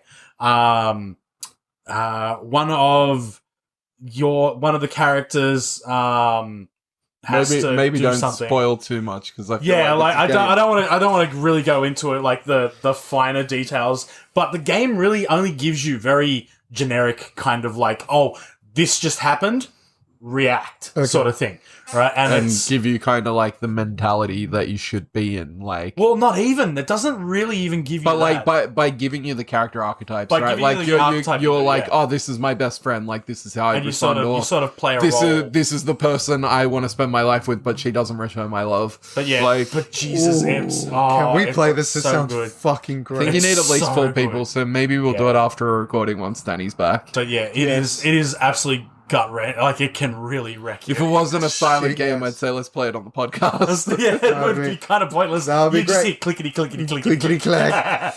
That would be but yeah, that sounds fucking awesome. I'm so in. Well, So- actually, in speaking of board games, there's a game that I love called 10 Candles, which it's a tabletop RPG. It's always one shots, and the whole game is about storytelling, and it encourages the players to tell the story with you. Like the mechanic is that the narrative gets passed around to people. There's a sort of setup that you all have to abide by, but once that happens, the players can help build the narrative, and rolling is for narrative rights. So the players will actually help the DM build the world with you, and you all have to play around that, and it's fucking great. Some of the stories that people have sort of helped build the game with, and because it's like it's a sort of a tragic horror game, it gets fucking intense, and I just love that sort of stuff. So I've got an interesting one to pose out to the group, and it might be a good one to sort of wrap up the discussion with a little bit for this one. A line in a game that like turns the story on its head, that is like ingrained in you, like just in your head, like Itchy Tasty. Itchy Would you taste. kindly? Oh yeah. I was about to say that, you legend. How good was Would You Kindly? I mean, that was the second one that came to my mind, but I was like, someone's got to bring up Would You Kindly, right? Like, I am not the biggest Bioshock fan. I do like the games. They're just like it. Like if you gave me like 10 of my top 10 games, I don't think Bioshock would be on the list. But I'm not saying it's a bad game by any stretch. But the first time I played it, I had no idea it was coming, even though I was a bit late to the party. And holy shit! my brain melted. I was like, no. Like, I physically had to pause the game and stop for a bit because... How, like, it's like you sit there and you go, no, he hasn't said that before. And then it starts showing you the flashbacks. Oh my god, he has said it every fucking time. And he's done it at parts where I've always done it. I was absolutely floored. Like, I've probably got others. I'll need to sit and think for a bit, but that one, like, if someone asked me about like the part where the script gets flipped and like the facade gets dropped, or like you know, here's like the point, the glass shattering moment. Yeah, fuck. Oh man, I need to play Bioshock 1 again. Yeah. And for that's a Bioshock 1 is fucking classic for a reason. You said it was the second one. What was the other one that you thought of? We actually brought it up in this conversation, but Shattered Memories, that final conversation. Oh. This is getting nowhere. I'm spelling it out, but you're not listening. Your troubled school days, rebellious nature, abnormal sexuality, 18 years of denial.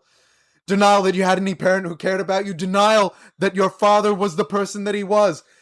You need to wake up! Your father wasn't a hero. He wasn't your knight in shining armor. He was a human being. You never knew him, and you never will. The father that you've been thinking of isn't even a ghost, but you're alive. Your mother is alive. And she's not the monster you make her out to be. You need to live your life. Cheryl. And then it cuts to the daughter that you've been trying to save the whole game. I like Shattered Memories. Yeah, it has problems, but I fucking love the narrative. Well, it clearly affected you. I mean, Jesus Christ! It just, for some reason, that speech is stuck in my head. To be honest, I haven't years. finished Shattered Memories, but fuck. I'm sorry. Fuck, I'm so sorry. Okay, let me tell you. To be now, fair, I probably wouldn't. But when you finish it, it gives you a psychoanalysis of your entire personality. I knew it. Like, well, that's part of like and that the put story. me in a catatonic state for like 6 hours because I fucking freaked out. I mean, It got me to a T, and with some seriously like deeply hidden shit that I'd never told anyone. And this fucking video game figured it out. And it scared the crap out of me. It's very interesting. It definitely has that sort of generic like elements to people, so that it can attach to multiple people. But it is, the first time you play it, it is very compelling to read. Yeah. But just the narrative itself, that I don't know why, but like you need to live your life. Probably because I like such a sort of connection to Cheryl and the way that she interacts with her mum. It's very subjective.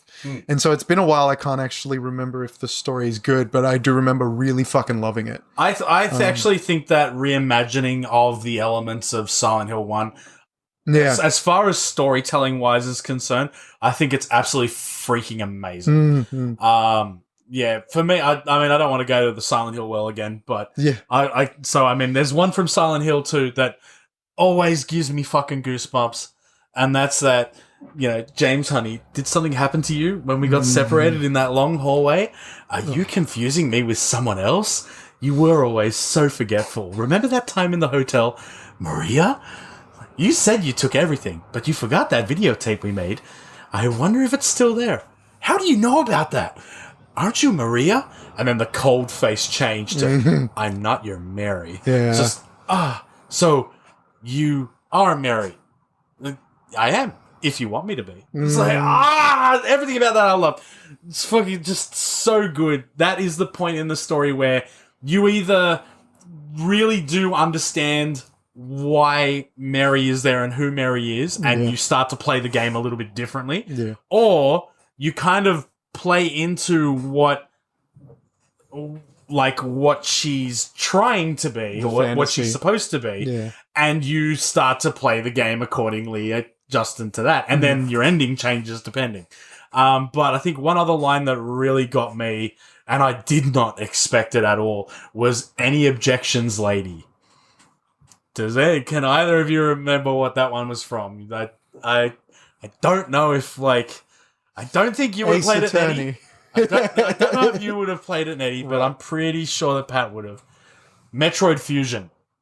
Oh, I've played Metroid Fusion, but fuck, I don't remember the story at all. So when you find out that the AI that's been kind of guiding you from the Federation is actually taken from the DNA of your old commanding officer, who used to have like a bit of a, like, essentially she was the rebellious one who was always coming up with reasons as to why this mission was, you know, immoral or bad or whatever the case was. So he would sort of turn to her with like a little bit of like tongue-in-cheek, like, you know, any objections, lady? Right. Like, and there's one point in the story where the AI says that to her. Right. And then it cuts to like her face, like realizing. That's it's like, cool. oh, this is a Game Boy Advance game. Like, what the hell? I remember Fusion being a really fun game in itself. But yeah, that's neat. That is fucking neat. I think like it goes beyond like lines of dialogue. I think there's a lot of really good plot twists in games. Of course. The other one that's coming to mind is one that Grant's not gonna know and not gonna care about. But you've met with a terrible fate, haven't you? No. You might know it though. Yeah. Oh yeah. Execution points. Undertale. Oh, So- yeah.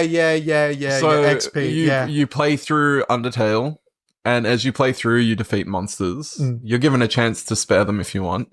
And you get to the end, and Sans, who is one of my favorite video game characters of all time, and like I saw myself in so much when I played Undertale. Oh my god! Because he's so like everything, like every second thing he says is a pun, but he always feels like he's kind of above everything because, spoiler alert, he is. Yeah.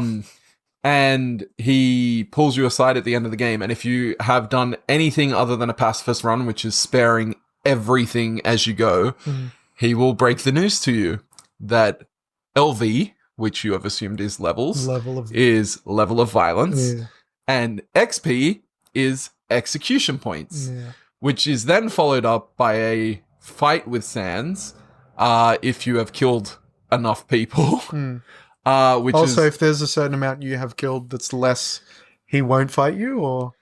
From memory, because it's been a while since I played Undertale, to actually fight Sans, I think you have to do a full... Extinction run? Yeah, you have to do a, what's it called? A, Pacifist? No, so there's Pacifist and there's Genocide Run. Genocide Run. Right, where you have to kill all the monsters, right? And you then fight Sans, and Sans is one of the hardest boss fights I've ever played. And he starts the fight with, "It's such a beautiful day outside. The birds are chirping, the flowers are blooming. On days like this, kids like you should be burning in hell." Right?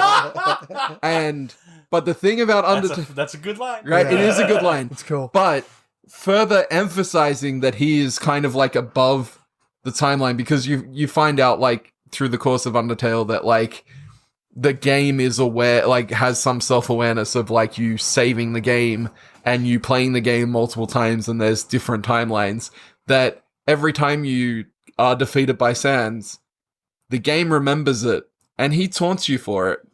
That's like, awesome. and so there are times where you'll start the fight and he'll be like, "It's a beautiful day. Oh wait, you heard that one already." Right? Or, "What's that look on your face? You've got the look of someone who's been here before."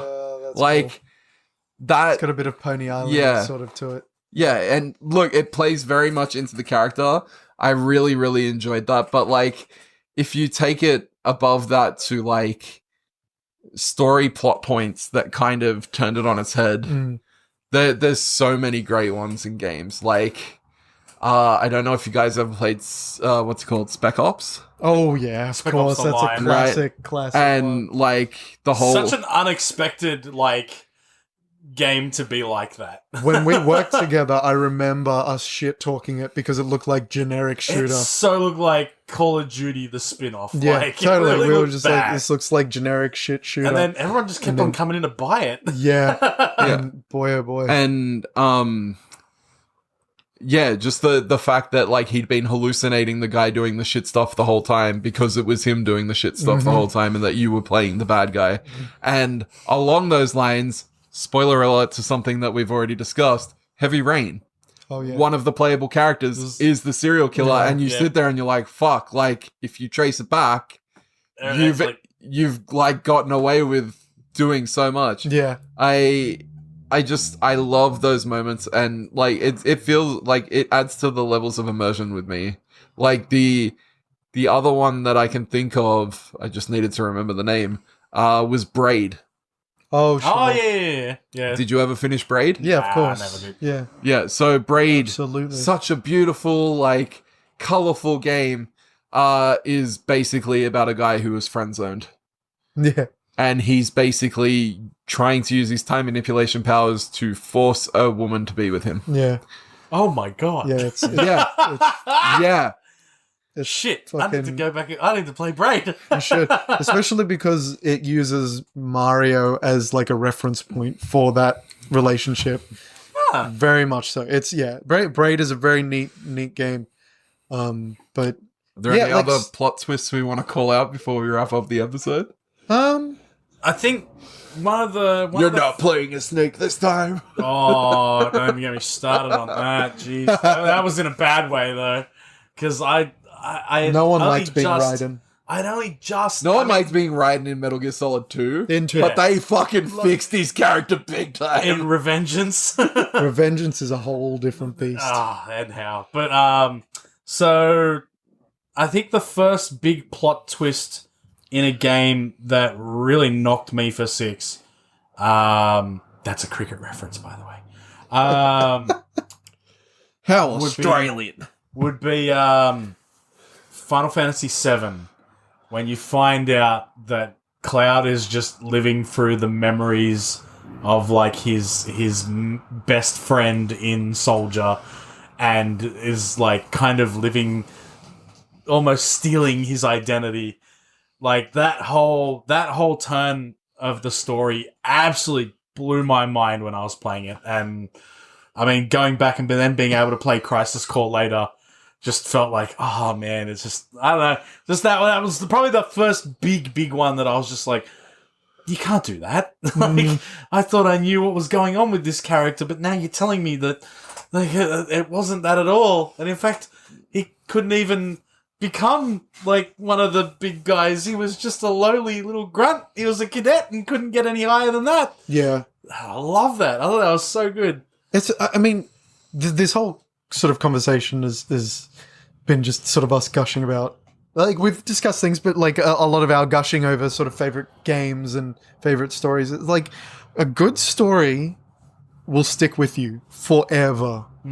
A good story will just make such a difference to how you see things in the future, or makes a difference to how you perceive other stories, and like it can have an effect. Like you said, you didn't sleep that night. You played Alice is Missing, that right? Wrecked me. Fucking I remember going back to Journey, one of the playthroughs that I had, because I played the shit out of that game. Me too.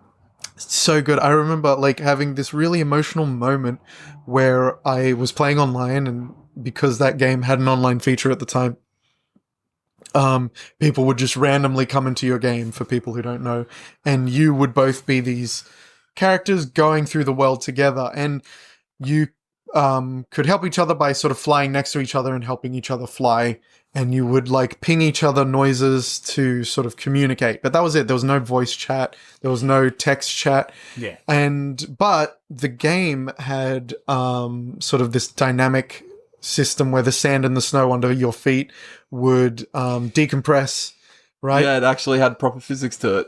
And when we got to the end, I had followed, like, me and this person were together from like very much the very start. We got to the end and they drew a love heart in the sand, and I felt so connected to this person I knew nothing about, but it was just like this genuine feeling of so like, amazing. we have just gone through hell together, and it was a fantastic feeling. Especially the ending of Journey, like the music and like the swelling, like it's such a beautiful ending. And I had a very similar thing. And for me, like I'm a trophy hunter.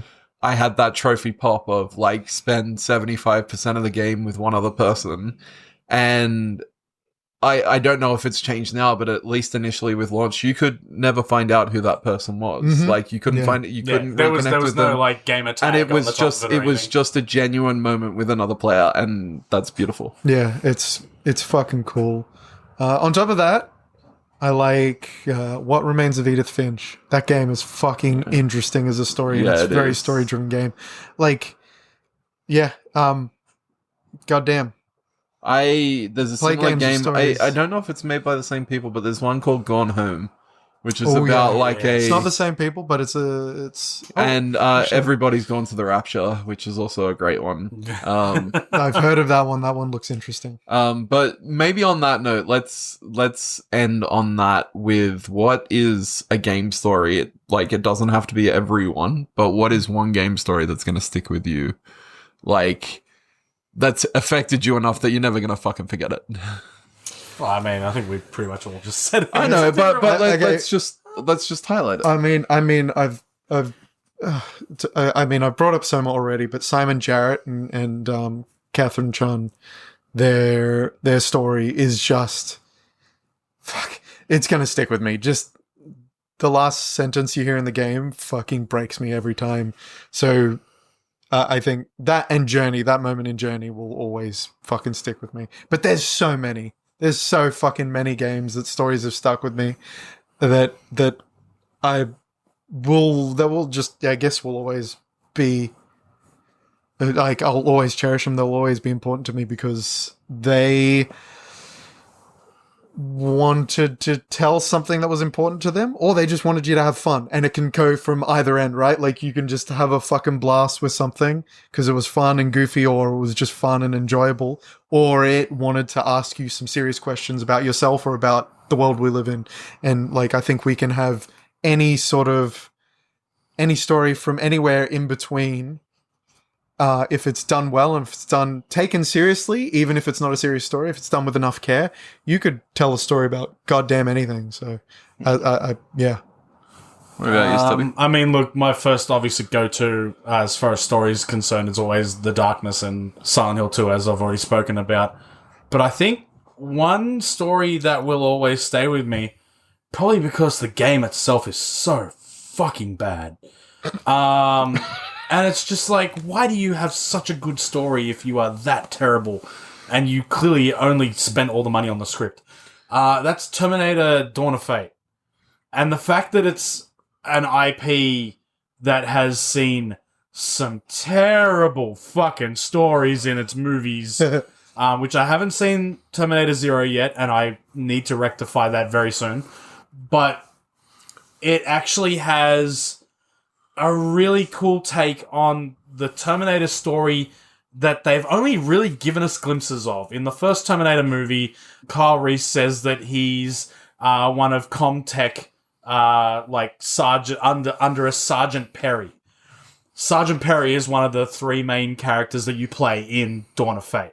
You work alongside John Connor and Kyle Reese in that game, and you sort of change as the story permits as you go. There is a really cool betrayal that happens that you don't expect, and I have an inkling that the people who were writing, especially the second season of Sarah Connor Chronicles, played that game and went, no one played this piece of shit. Let's steal some of the story. Because it's really, really good. And yeah, the game is freaking awful. I wouldn't recommend anyone play it, but story-wise, I absolutely love it. So yeah, I think that'd be my kind of pick. Yeah, I think my one is one that we didn't really have time to talk about, but it stands as like the first time where I was like, well, not even the first time, but it's a more like really vivid memory of like an oh shit moment in a game for me, which is the Stanley Parable. Right? It's such a like, people who know me know that I love the Stanley Parable, and I have so many people telling me I need to play this game. For me, it was both the fact of his of games, like the Stanley Parable and the Thomas is Alone or whatever. No, Thomas is Alone is also great. But... Oh my god, Thomas Was Alone is the first video game my wife finished. Oh really? It is such like, what a one to go for. Yeah, like, fucking A. If you want to talk about but she saw me play it and how do you wanted care to try about a square? Yeah, if you want to talk about good storytelling, feeling legitimate emotions for geometric shapes, Yeah. right? But the Stanley Parable / the Stanley Parable Deluxe, whatever the latest version is, gave me like my first legitimate thoughts of existentialism. Jesus. And just like that oh shit moment of a game where I'm walking along and I've done something and the person telling me the story literally changes.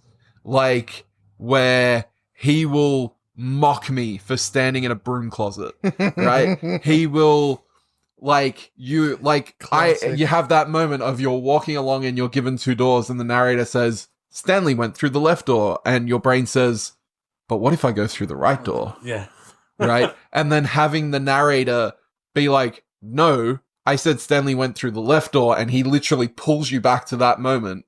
And if you keep disobeying, the game will continuously shift to the stage where that door no longer exists, or it's behind you and there's like giant arrows pointing to the door that the amount of time and effort that went into crafting that experience. When people could have missed so much of it. I have played hours and hours of the Stanley Parable, and I'm sure there are parts I haven't scratched. Every time I sit down and play a couple of playthroughs of it, I will find something that I missed.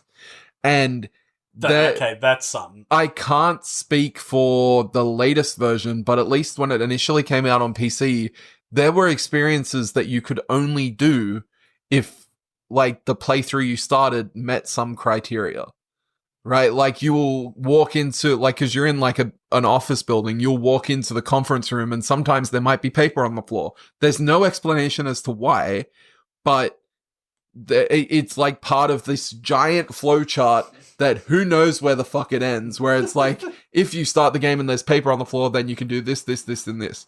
And all of those decisions change who you as the player are, who Stanley is in the game, who the narrator is. There are points where the narrator's narrator takes over the game.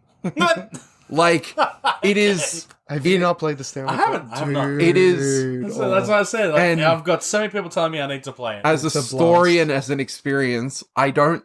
Like, nothing has trumped that.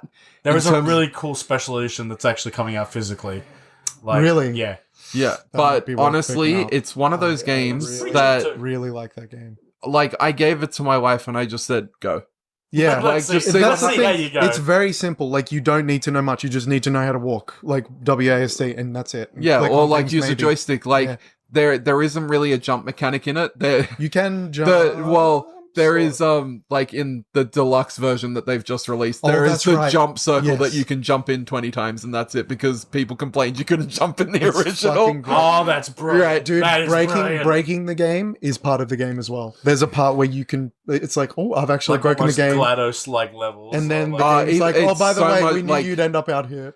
You're trying to break Yeah. through the fucking Do you wall. know- Oh, here, so- hello. It's like, it's Here's the fucking funny great. thing, right? So they did such a great job of like listening and adapting the game, but there was like, even once they stopped supporting the original PC version, there was one like game breaking section you could fall into. Oh, really? And if you fall into that section in the new one, they've put a couch and a kitchen in there for you. It's fucking awesome.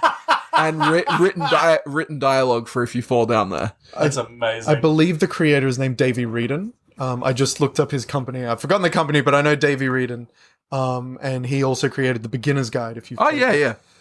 that's also a fantastic game. Both, like, I would absolutely recommend both. Yeah. One is very tongue in cheek. One is much more melancholy. But yeah, But- for me, again, I'm on that gimmick train, if you want to call it that, but that unique way of telling a story. And for people who like the fourth wall breaking antics of Deadpool and just crazy fucking shit you don't feel like you should be able to do in a video game. The unexpected. Yeah. Yeah. And it's so good. And just listening to this British narrator of a video game get pissed off at you because you haven't moved for 2 minutes.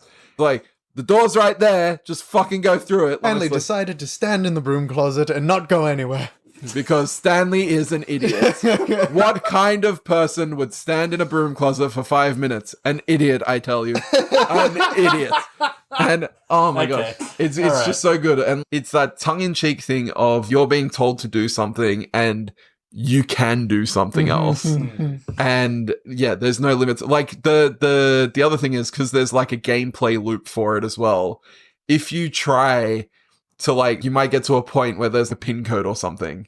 And if you tried to speed run through and just type in the pin code before the narrator was like, Stanley knew that the pin code was blah, blah, blah, the narrator will punish you for it. He'll be like, no, I haven't gotten to that point of the story yet. Wait. Like, It accounts for everything, basically. yeah, it's That's just, really it's cool. gonna stick with me. Like, I'll sing the praises for ages. Oh, fuck yeah. Actually, I'm just thinking now as well, even the story for like RoboCop Rogue City, the latest one, how it filled in the gaps between RoboCop 2 and 3 in actually a way that like is surprisingly good. Teon Studios, they also did the latest Terminator one, Terminator gonna say, Resistance, yeah. that also has a fucking amazing story that literally apologizes for most of the terrible Terminator movies. like literally, the ending is so well written and so well put together that it's like, yeah, look, all of these movies are actually on the same timeline. There is no deviating timelines. You can't deviate because what we have is what we have. So you can't travel back in time, but you can experience something that happened before, but you can't change it. It's funny how like you've got to play the Interesting. game. Okay, all right. The way that it's been done is very, very clever, and it's just like, God damn it! Why aren't the movies this good? Well, actually, so you've brought up two of your big favorite, like new ones. film franchises, RoboCop and Terminator. Yeah. Your third one, I would say. Actually, there's probably 4 Predators one, but the other one is Aliens. Aliens. How did you feel about Alien Isolation? I couldn't believe how good that worked out. Right. Especially when you're such a fan of like Aliens Special Edition and the unbelievable scene. Why it was cut, I still do not fucking understand.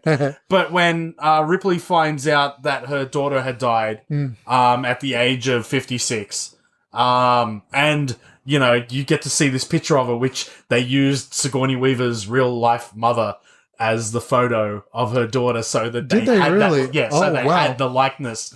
And then when you play Isolation, it is Amanda Ripley, her daughter, who is looking for her mum. Right. And it's just, I absolutely loved Isolation. I thought Isolation was fantastic. I hate that it ended on such, like, not one cliffhanger, but two, for fuck's sake.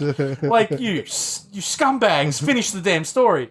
So, and I mean, I don't know if Sega or Creative Assembly are going to go back to it. Yeah. But, let's see how the new movie goes. Well, Romulus has been very, very well received. So, has it? Yeah, very well received. Very well. So, That's interesting. yeah, I've still got to get out to see it. Look, just conscious of time, and we've wrapped up like 3 times. We have, funnily enough. I think the overarching mentality though is that there's a lot of great stories in video games that we love, and Yeah. a lot of great ways to tell them, Yeah.